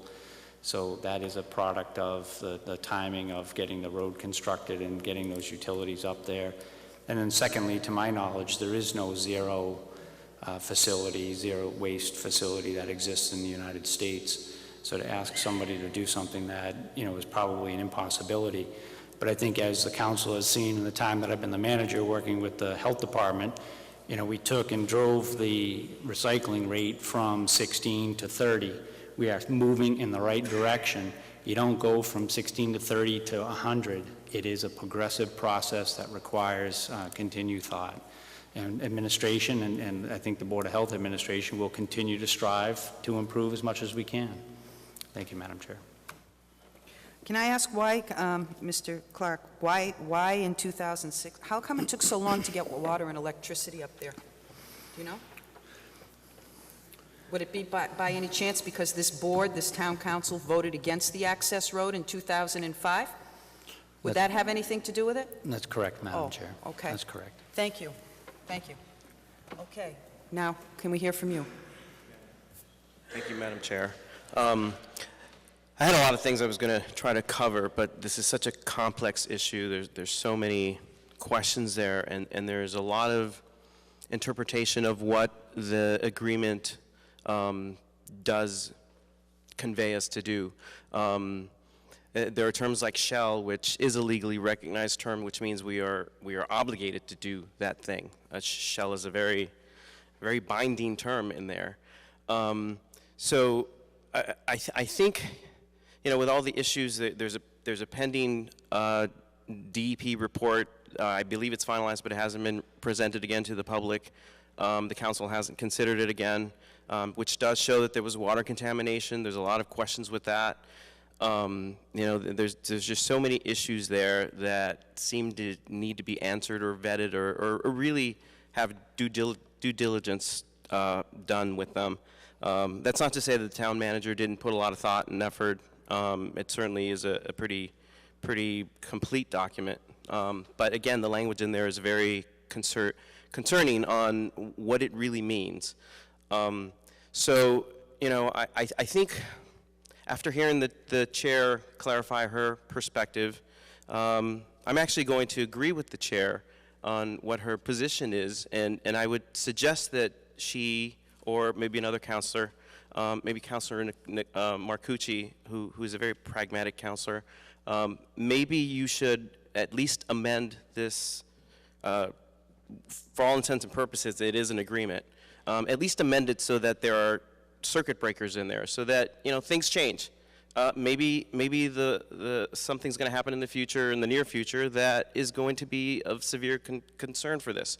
So I would suggest that somebody amend this agreement before it's voted on. That way there's a fair vote here, where you do circuit breakers in between each of these paragraphs. You know, there's a lot of legal language in there, and just put something in there that says that you will, that the council shall vote on each of these, that the council shall take these into consideration. You know, this is a document that it is, you know, can be used as a litigation tool if we ever fall out of favor. So why not just make sure that it is completely done and vetted out throughout the process of all these considerations as this agreement goes forward? You know, I would really suggest that somebody do that. Just amend it so that there are circuit breakers in between there, so that it forces the council to reconsider every one of these paragraphs as they come up, and that way you all have a fair vote tonight. So that's all I'm going to say tonight. This thing is, as far as I know, you know, it's a negotiation tool also, and the council hasn't met in executive session. The document was created by several people, not necessarily considered by council as a whole, other than this open forum. Which is not a negotiating type of situation. So, you know, maybe one change would make everybody at least more comfortable with how this is executed going forward. I think it's a reasonable step to just add in there. Thank you very much. Thank you. I'd just like to, you know, and I'm going to just touch upon something that the former speaker asked to the manager. This is a legal document. It is drawn up by an attorney. Mm-hmm. It is not drawn up by the council. We had no input in this. We don't write legal documents. There's no lawyers up here. Never has been, as a matter of fact. Actually, by charter, Madam Chair, the obligation to put together contracts is that of the administrator or the manager, and then those contracts are subject to ratification by the council. That's kind of the role that's envisioned in the town charter. Exactly. My question, something like, you know, talking about amending, and I'm not comfortable amending a legal document. I have no problem suggesting, gee, you know, paragraph such and such, I wish it sounded more this way, or I wish this looked this way, or maybe we could change, and then go back to somebody who actually puts together a legal document and have them make any kind of adjustments. It's not in the purview of the council to do that. I don't think anybody up here is equipped to handle something like that. And I'm not saying anybody that we're not bright enough, we're just not attorneys, and we're not administration. But, you know, I mean, if the council is comfortable in looking at this further or making suggestions, I don't have a problem with something like that. But the council is not going to change this document. Not on my watch, anyway, because we're not legal people here. So that's just what I just wanted to double check with you, because it's been my experience in all of the handling of contracts and other legal documents that the council doesn't tweak them. We either say yes or no, or we'd like to see this changed, and then it goes back and gets changed and brought back to us. So I just wanted to clarify that with you. Mr. Pulowski. Thank you, Chairman Nikolla. John Pulaski, 91 Old Woodstock Road. Chairman Nikolla, may I approach Council Moriarty with, I have one copy for each person on the dais of the site assignment public notice that I've been referring to in recent meetings? Does this have something to do with this document? Absolutely, absolutely. Okay, because we're going to stay on topic this time. And I agree, I'm not very good at staying on topic all the time. I'm going to see to it that you do. Well, okay. Go ahead. The reason I'm bringing that, somewhere during the legal, we're talking about a legal document here that was prepared by Mr. Scott. And it really bothers me that we went from 88 acres to 157 acres. And as many of you know, Mr. Scott was the attorney for the Board of Health during during the litigation. And I was surprised to hear our town manager express that this had been litigated. There was no discussion. There may have been, this acreage may have been mentioned during the litigation, but the judge actually didn't make a decision about the acreage. And you can check, I've checked since the last meeting, check with the DEP.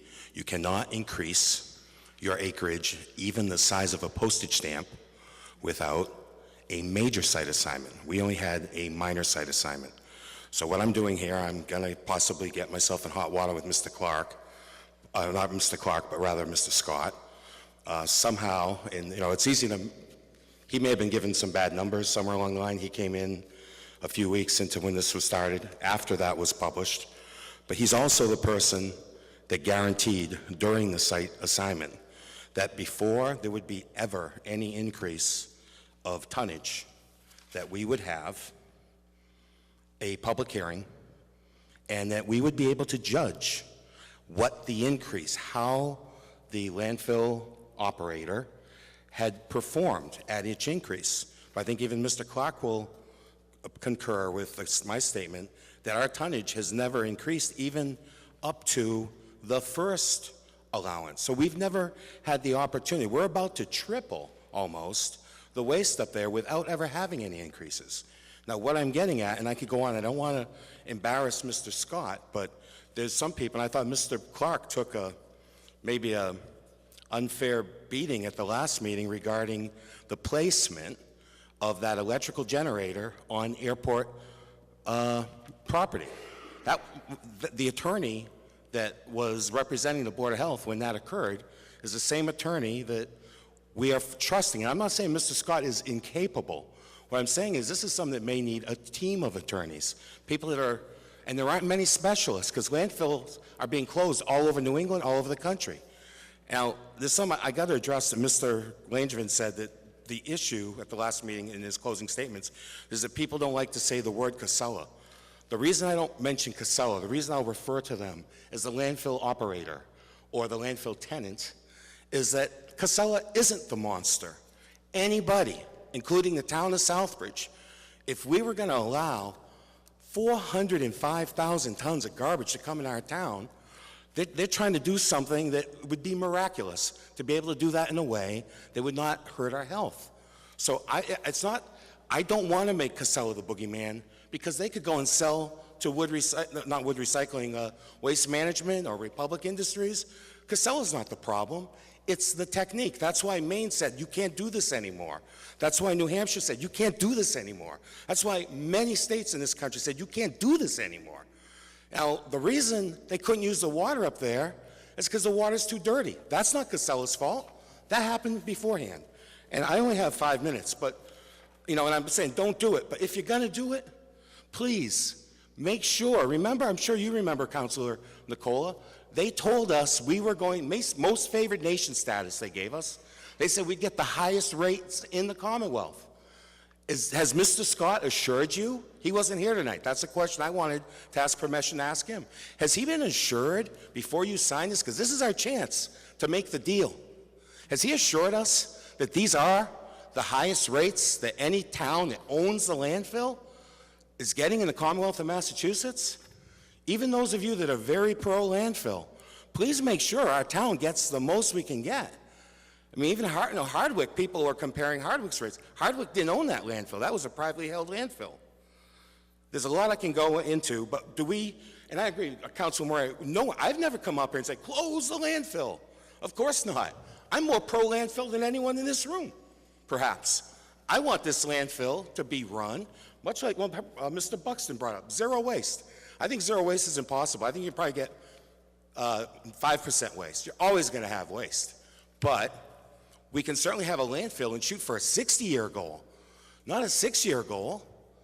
We want to keep that landfill going with lower amounts and being managed cleanly. Nobody, I don't remember anybody during the hearing saying, close the landfill. We just didn't want expansion. Would any of you believe may I have an additional 1 minute, please? No. We're 365 times bigger than the Sturbridge landfill. We don't need that. 365 times bigger. If you have something you wanted to add? Yes, I just wanted to ask, I guess, through you to the town manager, somewhat of a statement. We're not expanding the footprint of the landfill. The footprint is there. This is not an expansion of the landfill. And two, just if you could, this is not the final say-so on, this is not the renewal of the agreement. This is not the final document of our look-back, correct? Yeah, just in terms of, to respond a couple. One, there was a talk about the amount of tonnage. It was originally about 180, it went to 300, now we're at 405. All that stuff is water well underneath the bridge.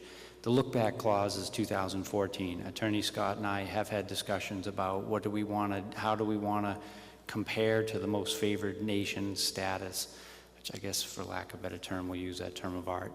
But, that is something that we are looking at, and we will contemplate, the agreement contemplates looking at that. We will look at that. I believe that it's next year that comes up. We will lay out a process to establish that. I don't know if there was a third one, and it totally went out of my head. We're not expanding the footprint of the Oh, thank you. All what this does is it talks about to look at the options. If we were to go beyond the scope of the original site assignment, the current footprint of the landfill, if it were to be expanded, we have to go through DEP to do that. So that's a whole long process that's determined by DEP as a major or minor site assignment. I don't know the term of art in terms of what we're looking at, which that would fall into, but it would be a DEP regulated process. Sorry, just one final, because it's so much impetus on the legality or the legal document we have here. The word collaboratively. Again, collaboratively can mean that we work together and we agree or we disagree. It doesn't give anybody carte blanche over any of the future potentials or maximizing potentials of our landfill. How did you feel when you read this as our administrator moving forward on this document? What's fascinating is the way I read this, and it's funny that the word collaboratively is in there.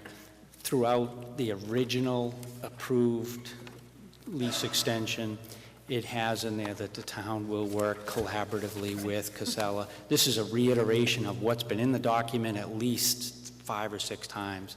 So there's nothing beyond really the scope of other than doing good due diligence of looking at something before you make a decision. Quite honestly, I think if you don't give yourself the opportunity to get information, to make a good decision, how the heck are you going to make a good decision?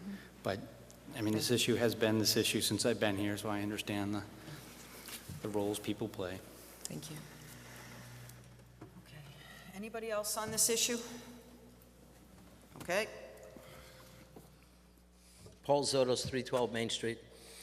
I've got 3 things, I believe. First one is from my best memory, and if you guys are checking tapes, maybe we can check this tape from the beginning, but the reason it took so long to get the water and sewer and the road was a word, and I think the word was may. The town council may build a road. You guys might remember. Remember, it was at least 5 years. The town council may build a road. So there was a tricky word. And Chairman Trombley and Chairman Haggerty wrestled with that word may for many years. Maybe there's some councilors that remember that.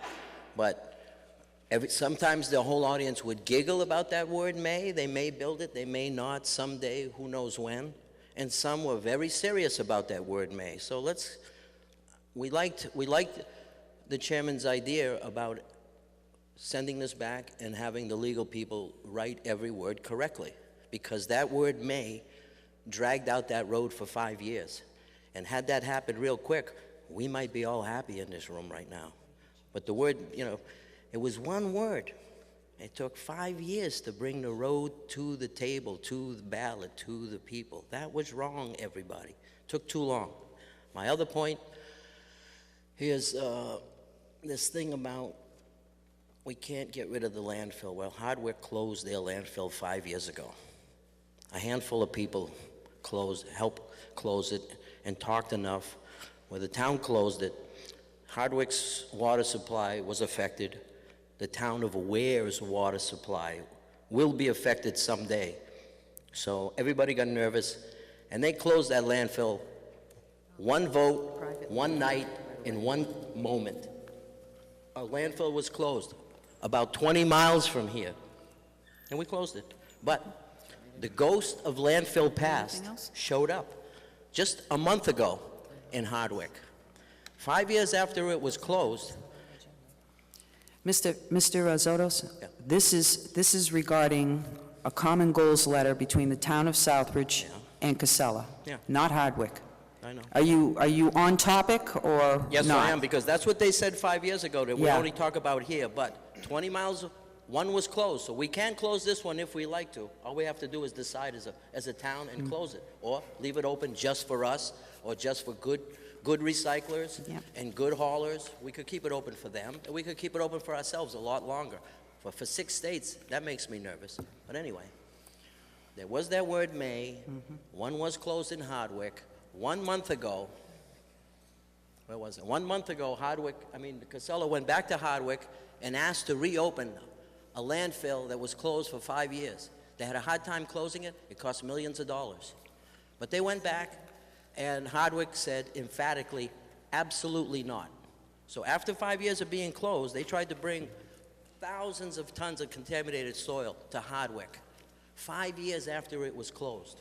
So even if we Mr. Zotos, this has nothing to do with this agenda item. No, it does not. So I'm going to ask you, if you don't have anything to bring it to this agenda item, then I suggest you sit down. Well, I'm not going to take a suggestion. Well, excuse me, but we've had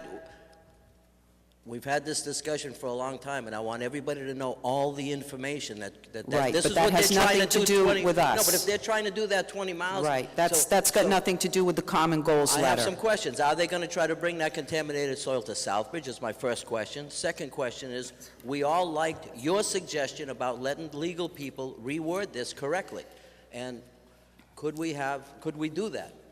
That wasn't my suggestion, but that's another thing. It was suggested. Now, do you have anything further? Yeah, Kevin Buxton asked me to say one more thing, through you to the town managers, why not wait for this 2014 look-back agreement And why are we rushing now if we have till 2015? That was Kevin's question. Thank you, everybody. Sorry for taking up your time.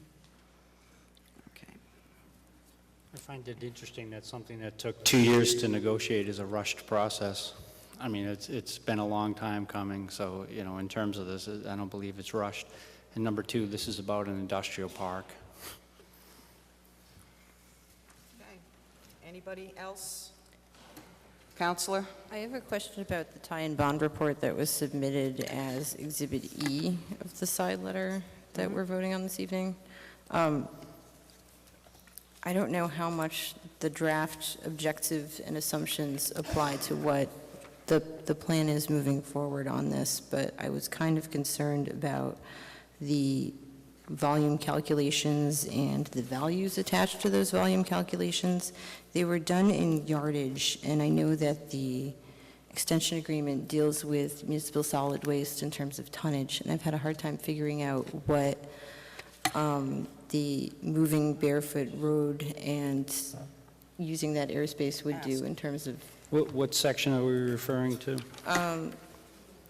Exhibit E on agenda item 15, which is our common goals letter.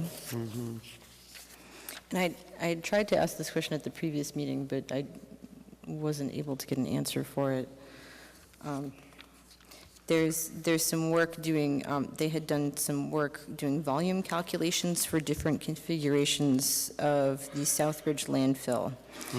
And I'm not sure what to answer people when they ask me what the land deal to move Barefoot Road would mean ultimately in terms of using the additional airspace to add cubic yards vis-a-vis tonnage to the landfill. Like how many more months would these people have to deal with all like X number of trucks, you know, versus whereas if we left Barefoot Road the way it is. Well, and he does a conversion in terms of the dollars. He says the amount of value would be $10.1 million. Right. Now, this is if there was an expansion, if Barefoot Road were to be made. That's the order of magnitude that we're talking about. Right. He does the conversion there in terms of cubic yards, and then he does the dollars. So, okay. So I guess I think it's maybe then a math question, and you know, I don't know if anybody has a calculator up here, but I literally do not know what to do to answer the question somebody gave me, said, how much more time would this mean?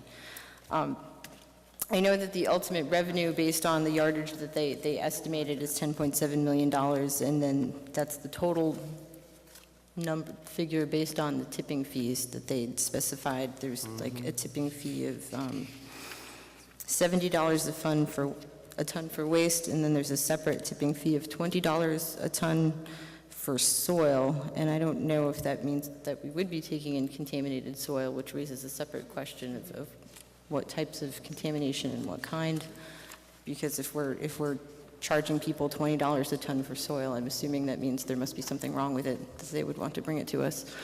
So people have asked me a lot of questions, and I don't know how to answer the questions based on the information that was presented to me, is the crux of my issue. I don't know if I really fully understand the question. I think the point of this, and this was done by PEs, this was done by engineers that specialize in this area. Right. They're looking at objectives and assumptions. It says draft on it. This is just really a scope of the order of magnitude that if it were to be determined that it made sense, if all the material and if the process of going through DEP was done, and assuming the dollars stay constant, because if this is something that's done 5-10 years from now, then the dollars are obviously going to change. This is really just an order of magnitude. So this is really just a planning document to say if Barefoot Road were to be used and the wood recycling property were to have the landfill expanded on it, this is a potential for how much material could go on there. Right. In order to effectuate this, you would have to do the major site assignment and expand the footprint, so you'd have to go through the process. So this is really just an order of magnitude. If that were to come, and if the request were made to do that, then the discussion would have to be held. Right, and I do understand that. It's just, I don't, if there's all this specific calculation in terms of yardage, and I know that when we talk about MSW in the community, we're not talking about yardage, we're talking about tons per year of trash trucks on the road, and I didn't know how to convert, like, what a solid waste density of 1,700 lbf per square yard means in terms of tonnage trucked in on a truck. And I don't, He lays out the cubic yards and he lays out the money. I don't know Right, what else so- you're looking for. I mean, I guess cubic yards, well, it's a question of weight versus volume, I think is the issue. So I don't think they're weighted. I think people will have to try to visualize the cubic yardage. right, well, tonnage, if you go from volume The to weight. density, does that Right. help? Density of 1,750, what is LBF? What does that I mean? don't even know. Can you answer that, John? Foot? Pound foot? Pounds LBF per could be square foot. So that slash tells you yard. the weight of it right there. That could be it right So, there. so how much time would it take to truck in an additional $10.7 million of value into the additional airspace, I guess is the question that I have. If anybody can give me an estimate, I think that this is a question people want to know, like, using the processing yard in this way would add X number of months or years of time. I think, that Madam have to- Chair, if you yeah. look at his estimate for number 1 on Barefoot Road, he says 206,000.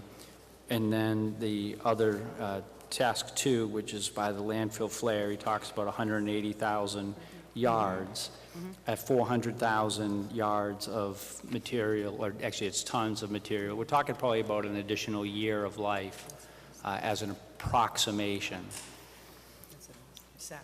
That sounds about, I mean, it's an approximation. This and is that's the not best people are going to right, get. that's not my area of You know? expertise anyway, by any stretch, but, you know, that's what I would like to know, so thank you for bringing Okay. that up. Certainly, go ahead. Thanks. I just want to clarify something that was said by Mr. Zotos. In the landfill extension agreement, which is on the computer, you can get on the town website, section 7.3, he commented about, there was May and it held up the road and there was a whole lot of controversy. And I just want to comment on section 7.3, contribution towards water line and sewer line construction. Number A said, now there could be more in here, I'm just pulling this up quickly. Invitation for bid. The town agrees on a timely basis to issue an invitation for bid and award, no shall, no may, and award a contract for the design and construction of the Phase 1 construction of the Industrial Park Road and to arrange for the necessary financing of the project. I don't see a may or a will there. I see agrees. So that's exactly what we did. Unfortunately, when it came time to award that contract, we didn't do it. We kept putting it aside and not getting the bid process on that. So that's black and white. Maybe I'm interpreting it incorrectly, but I believe it's it. So I'm not sure where the may comes from. Well, Thank you. Thank you. I'm going for a vote here. Could we have a roll call vote on this issue, please? Counsel Marcucci? Yes. Counsel Moriarty? No. Counsel Nikolla? Yes. Counselor Peliquin? Abstain. Counselor Vandal? No. Counselor Clements? Yes. Counselor Langevin? Yes. 4 yes, 2 no, 1 abstain. Thank you. Agenda item number 16, vote to approve Schedule 5 change to hourly rate of precinct workers to reflect more closely to the minimum wage. Second. Discussion? Roll call, please. Counselor Moriarty? Yes. Counselor Nikolla? Yes. Counselor Peliquin? Yes. Counselor Vandal? Yes. Counselor Clements? Yes. Counselor Langevin? Yes. Counselor Marcucci? 7 yes. Thank you. 17, vote to transfer $6,000 from the Town Council Reserve Account 1-132-5781 to Veterans Benefits Account Number 1-945-5711-0596 to cover the veterans' payroll for the month of June. So moved. Second. Any discussion? Roll call, please. Counselor Nikolla? Yes. Counselor Peliquin? Yes. Counselor Vandal? Yes. Counselor Clements? Yes. Counselor Langevin? Yes. Counselor Marcucci? Yes. Counselor Moriarty? Yes. 7 yes. Thank you. 18, review and vote for the town to make temporary repairs to the surface of the road of a private way on Martin Street in accordance with Chapter 8, Section 8-102 of the Town of Southbridge bylaws. So moved. Second. Any discussion? Roll call, please. Counselor Peloquin? Yes. Counselor Vandal? Yes. Counselor Clements? Yes. Counselor Langevin? Yes. Counselor Marcucci? Yes. Counselor Moriarty? Yes. Counselor Nikolla? Yes. 7 yes. 19, review and vote to approve the proposal submitted by Advantage Enterprises Incorporated as detailed in attached proposal to expend grant money issued to the town for tornado cleanup work in tornado-affected areas. So moved. Second. Any discussion? Roll call, please. Counselor Vandal? Yes. Counselor Clements? Yes. Counselor Langevin? Yes. Counselor Marcucci? Yes. Counselor Moriarty? Yes. Counselor Nikolla? Yes. Counselor Peloquin? Yes. 7 yes. Thank you. 20, review and vote to approve the proposal submitted by Walsh Environmental Services in the amount of $23,800 for the removal of asbestos from 102 to 122 Mill Street. So moved. Second. Any discussion?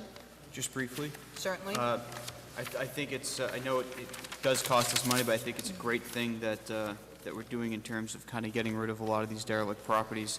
And again, I know it is a big cost to the town, but it's something I'd like to see us be even more aggressive with, personally anyways, seeing a lot of these sort of properties, for lack of a better term, eradicated.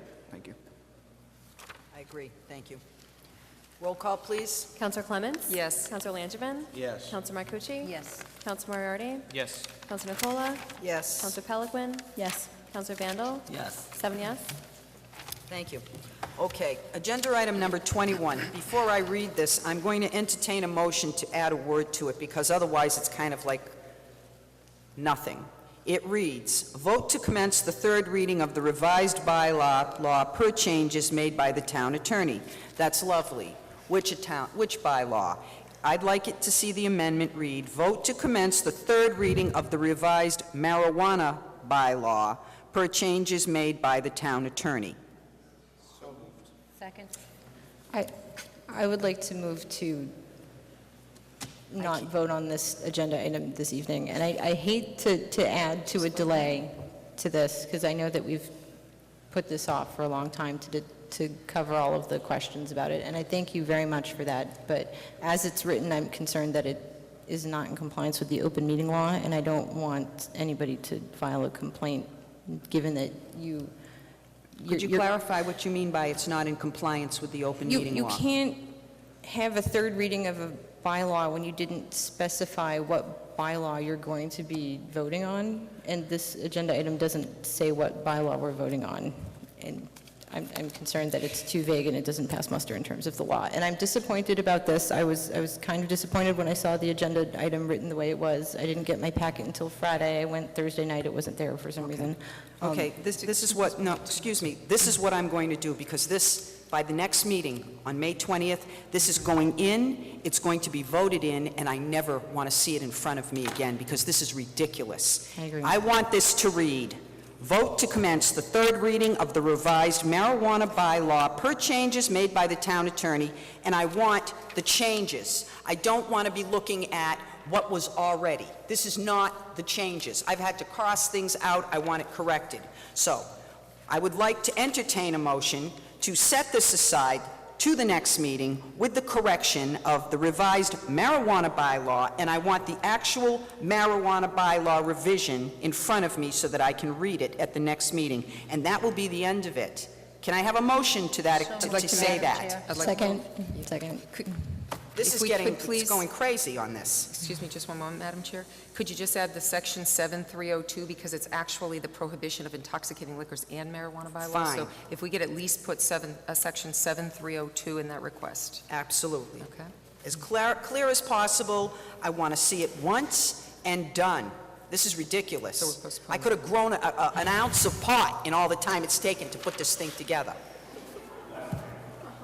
Honestly. All right. Can I have a motion on that? So moved. Thank you. Could you roll call, please?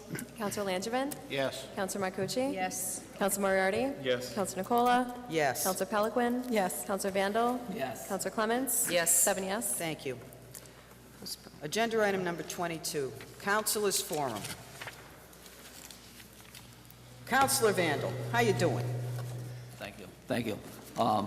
Cohasset Street, Oak Ridge Cemetery, at the end of Cohasset Street, the wall is getting, they're pulling stones off of it, and the people see the stones off, so they keep pulling more off, so it needs to be rebuilt on that one. And then at the AO, what's happening with that fence? I mean, how long do we have to give them? You know, it's dangerous down there. That's a private piece of property. That's fine, but don't we have the right to say, you know, fix it? Because of We the said that. safety? We said that. We've put in several letters. They've made commitments to fix it, and it's just a matter of time when they get to it. They said they would do it in the spring and summer. Well, we're in the spring. We'll have to wait till summer then, right? Thank you, thank you. That's all I have, ma'am. Thank you. Counsel Moriarty. Just part of this will be brief. One thought was on my way here tonight, I happened to pass one of the WRTA buses, and I double-checked the weekly report just to see if I had missed it, and I'm not even looking for it to be in there weekly, but if we could have monthly, just kind of an update as to what kind of usage that's getting, I think that'd be great. One is a quick plug, same as what we had done last year. As a Relay for Life fundraiser, we did what we called the flag subscription service, in which we have, I think it's about a foot tall, a little yard flag, American flag, that what we do is for $10 donation towards the relay, or more, by all means, but for a $10 donation on the 4 big patriotic holidays, Memorial Day, Flag Day, Independence Day, and Veterans Day, we would come by and place a flag in your lawn or in front of your business and that sort of thing. There are a couple people that happen to be in here today that took part of that, and we appreciate that. So we're doing that again this year. We thought it was a nice way to both show your patriotism but also support the fight against cancer. So for more information on that, you can contact myself, and my number is everywhere, including the town website. Or you can also go online for more information at facebook.com/Dickens Relay. And that's coming up obviously soon with Memorial Day, just a couple weeks away. And then lastly, this one is kind of in response to Rose Alicia's comments earlier in the night as far as the Little League and the safety issues, and a lot was said, and pretty much agree with all of it, including the chair's comments. Having obviously been involved with the league for a number of years, I'm not involved with it currently, just based on can only be in so many places at once. A lot of the issues down there fortunately not Little League centric. Exactly. There are certainly issues that have popped up that have evolved or devolved out of the Little League for one reason or another, but the great majority are certainly not Little League. It's for lack of perhaps a poor analogy, considering what's been going on, the Little League and the kids down there tend to be kind of caught in the crosshairs. One issue, however, that certainly that Rose had brought up that is a Little League issue that needs to be addressed through the Little League itself, but if otherwise through the health department, is anybody smoking while preparing food at the grills. That's just an obvious no-no. Never mind the whole idea of smoking in front of the kids and that sort of thing, to a degree anyways. The increased police presence would be great, and I know I had mentioned that with the council chair and some others in the wake of the stabbing, alleged reported stabbing that took place down there. The auxiliary thing is a great idea. However, one issue we have down there is you have games and practices each and every night down at Henry Street. Monday, Tuesday, Wednesday, Thursday, Friday, all night, for anywhere from, there are kids down there pretty much from the time school lets out until it's dark. Saturdays and Sundays, they're there from early in the morning until late afternoon, early evening. So the auxiliary is a nice piece to try and include, but certainly would not cover everything going on down there.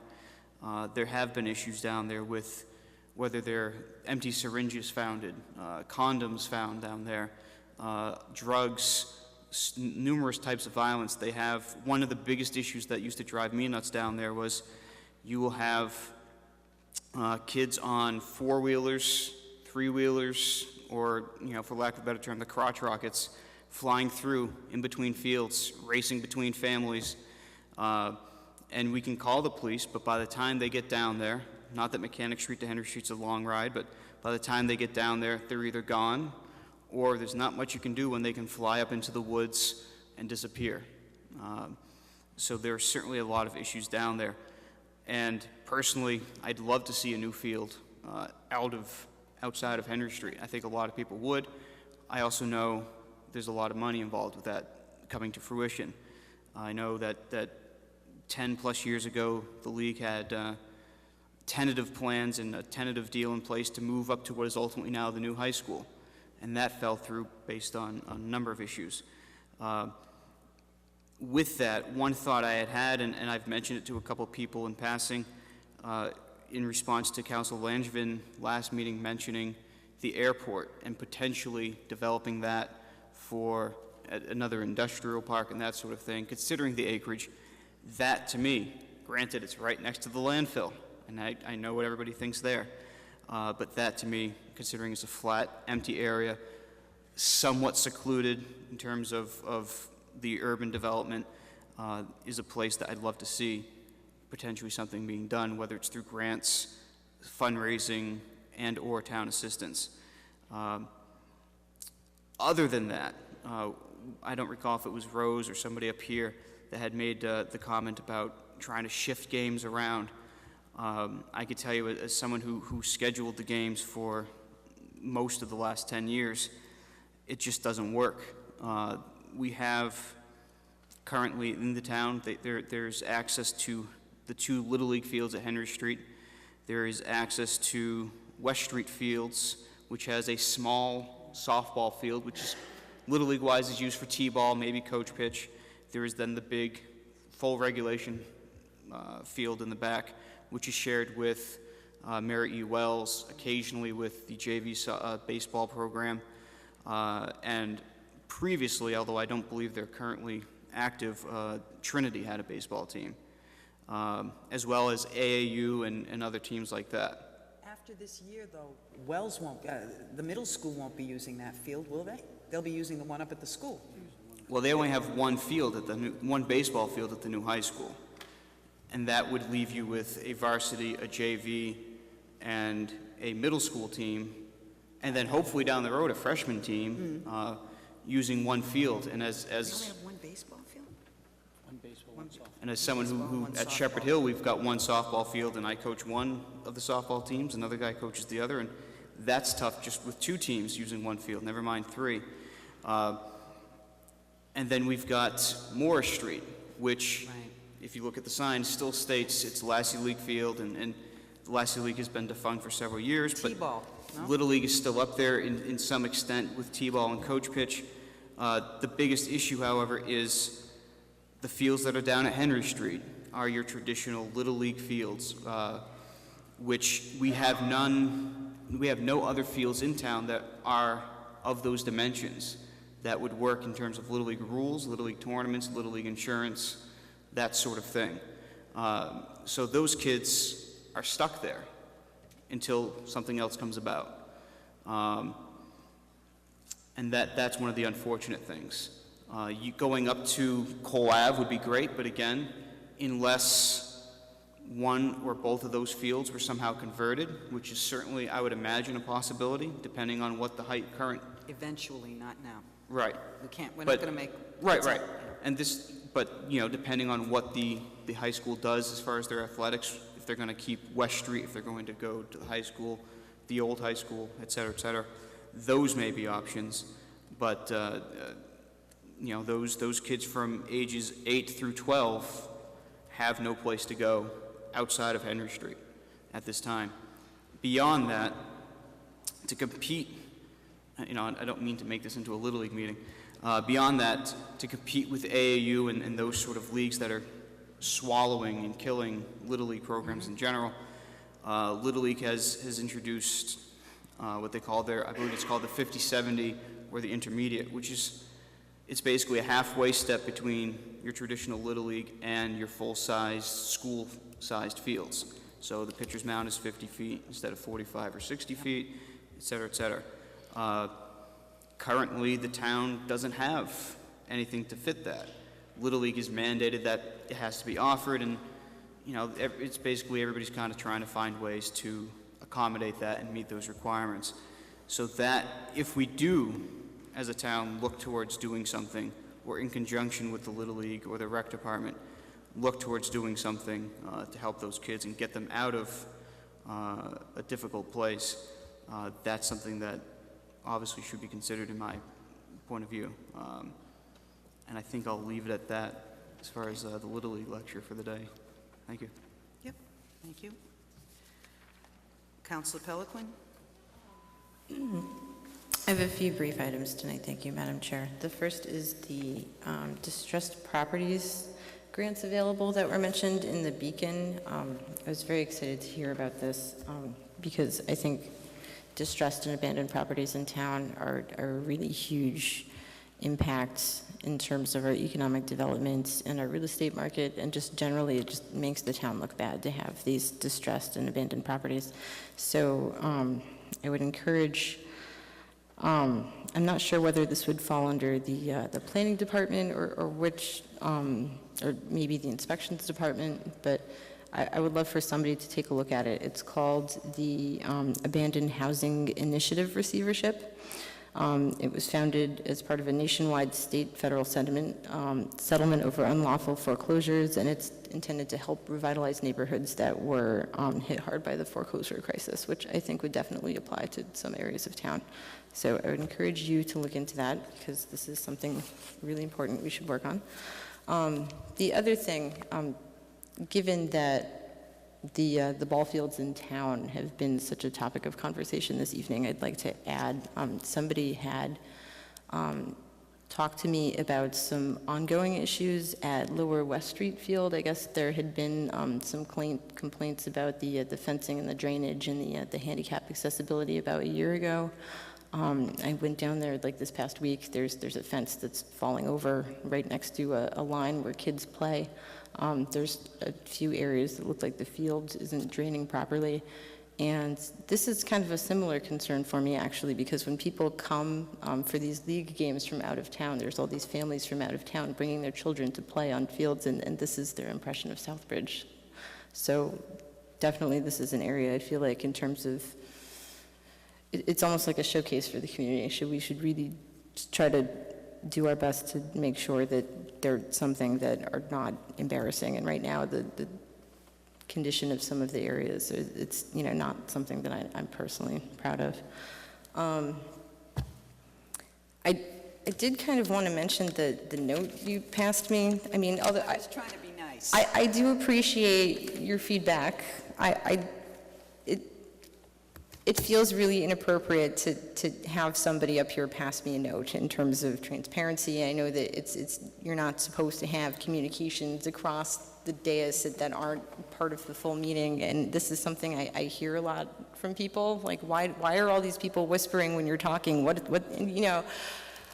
I get that things are challenging sometimes, and we talk about a lot of controversial stuff, and I get it, but I really try hard to do everything in such a way that everybody in town knows what I'm doing as a counselor, and it's something that's really important to me because I really care about transparency and open government. So if you don't think I should knit during meetings, feel free to tell me so everybody knows. I don't think you should knit during meetings. I don't think people should be on cell phones during meetings. I don't think people should be eating up here during meetings. I don't think people should be doing anything more than being a part of the meeting. I've felt this way for many, many years. I've seen a lot of funky things go on up here, and that may play okay someplace else, but when I'm chairing a council meeting, I don't want to see cell phones, laptops, knitting, reading, eating, combing your hair, picking your teeth, brushing your teeth, any of it. It's a council meeting. I expect respect from the people out there, and they should have respect from us up here. And that's all. I'm not trying to, that was what my note was. For anybody out there who really needed to know, I felt that it was a discreet little note just to ask the counselor to stop knitting. I hope that really doesn't violate anybody's open meeting law and your feelings weren't hurt because you weren't included. Now you're included. Okay. I would like to add your note to the minutes, just to make sure, because technically it is a public record. Okay, So, very good. one more thing. Counselor Langevin is gone, so I apologize. I meant to say something at the last meeting, but there's so much going on, I didn't get to it. I wanted to echo his concerns regarding the enforcement of the noise bylaws, and I don't know if this is something that the police have discussed or looked into, but I live on the end of Marcy Street, and you can hear some people coming in their cars. You can hear the sound of their music growing as they traverse the blocks closer and closer to your house, and it's very disturbing. So. I'm figuring the ear specialists are going to be making a fortune in the near future. Right. I live on Worcester Street, and when you have your windows closed and you're on Worcester Street and your windows are vibrating as vehicles are going by, that's a problem. Right. But yeah, I'm hoping that at some point, that I know now with summertime and windows open and all of that, that the police will be extra vigilant. I know that there is a noise bylaw, so hopefully they will be enforcing it. I know it's hard to do, but I think people need to be reminded, not everybody likes that kind of music. They don't need to share. Do you have anything else, Counselor? In things in terms of properly addressing issues of decorum of the council, maybe we could take a look at our town council rules and come up with better expectations of what is and is not expected of us by you, because there are times when I feel like I genuinely don't know what is and is not acceptable to do as a counselor. Like, I frequently take notes on my laptop. I know there's a school committee member who did for years. I used my laptop in subcommittee this week to review the DPW agenda items because I couldn't print them at home because my printer's broken. I don't typically use all of this paper. I have moving boxes full of paper at home because of the way we do business here. And I guess that if you would feel concerned about a note, a handwritten note, being a violation of the open meeting law, how would you think that a laptop or working on a cell phone, on a smartphone, would not be violating an open meeting law? The people out in the audience don't know what you're doing with your cell phone or your laptop. Right. Isn't that a violation of the open meeting law? No. Well, then I don't think passing you a note is also... There are boards across the world that use electronics as part of their meeting processes, and I'm sure that... But we don't. We actually went through this, last year? It's going to be town ones, it's not private Right. ones. We had a discussion about this last year, and we walked away from it for the same reason. I believe that discussion was about remote participation. Remote participation, phones, and it was the same idea. I don't recall any other use of electronics outside of remote meeting A participation. few years ago, Councilor Logan was bringing his laptop and was asked not to do it. No, I'm not comfortable with it. When somebody else is sitting in this chair, if they are comfortable with it, certainly approach them. Right. And that'll be soon, because this is it for me. I know you can all start, planning your parties now, but this will be my last year as a chair. And I do my very best to try to respect the lay of the land, given that I know that I'm new and I personally do things different ways than a lot of the people here. Like, taking paper notes is something that is definitely a throwback for me. I don't remember the last time I have written out long form on a regular basis.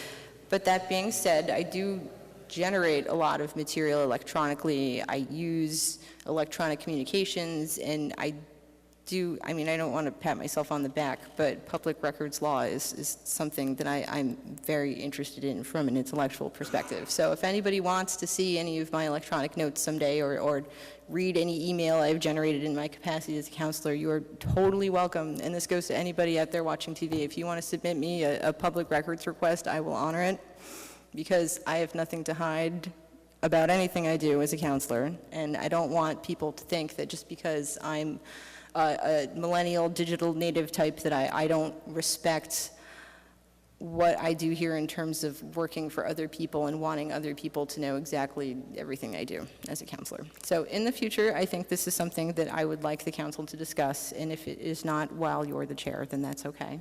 But just in the future, this is personally in terms of how I accomplish the work that I do as a freelancer and a public servant. I just, I understand I feel that. out of my elements with all You know, of the file I've seen a holders. lot up here. I've seen counselors sitting up here actually being told how to vote That by is- people sitting at home. I That's don't know very what you're inappropriate. doing. I don't know what you're doing. Right. So the way I choose to solve that issue is no. Okay. Okay? So Right. that, I guess that's I've tried to skirt that as much as possible. But counselors have actually been told how to vote with these little electronic devices, and I'm not having any of it. Because these weren't voted up here, you were. Right. So I can appreciate that you feel more comfortable doing things electronically. I'm still working out of the dark ages. We're two different generations. But as for the time being, until that day happens where a conversation takes place and people decide how they want to proceed, this is how I choose to proceed. Okay? Yeah. Thank you. Thank you very much. I appreciate your understanding. Thanks. Councilor Marcucci? Madam Chair, thank you. You sure? Sure over I'm there? absolutely Okay. positive. Let's go home. Councilor Clements, what do you got? Thank you, Madam Chair. Just a couple notes on some, I was curious, in terms of the fence at the AO, through you to the town manager, is it possible for this, that section, is that considered a state road section, or is it strictly town? And then the second up would be, is it possible for a guardrail scenario? You know, if we can't make them erect a nice fence that costs them money, is it possible that the state would then see that it's a dangerous drop-off and would put a guardrail, because they seem to insist on those everywhere else? It's actually, that section, I believe, is town section, so we'd be paying You for would that have to do it. guardrail. Okay, then I don't want to ask for us to be And paying AO for is willing to do things. it, so. Right, I don't want to be asking for us to be paying for things that will cost the taxpayer money. Okay, and Councilor Moriarty, I really like my little flag showing up, so I got to get you again, because that was pretty nice to say, hey, we got a flag. So I encourage people to show their support and buy your flags. I think that's wonderful. Perhaps some non-smoking signs, though, on the premise immediately in terms of the, around the house area of the very inappropriate, Madam Chair. I think there's signs. Has signs that Are state there no some? dogs, no smoking, no We this, no do. that. Is it a bylaw, by the way? I can't remember I if wouldn't our doubt it. parks is a bylaw for no smoking, and if, space. or a policy or anything? I think it's state law. State law, public space, no, well, then okay, then it's time to maybe put the hammer down a little bit there. You know, a few tickets here and there, and maybe somebody will comply. No problem with accountability. That's it, thank you. Okay. Agenda item number 23, discussion of our next meeting date.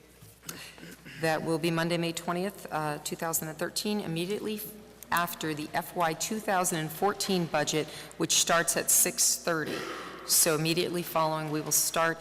And just to make a comment, the reason we have such a close meeting is due to the holiday situation. So sometimes that happens where we have to have two in a row. So I hope to see you all here. Okay. Motion to adjourn. So moved. Thank you very much for that.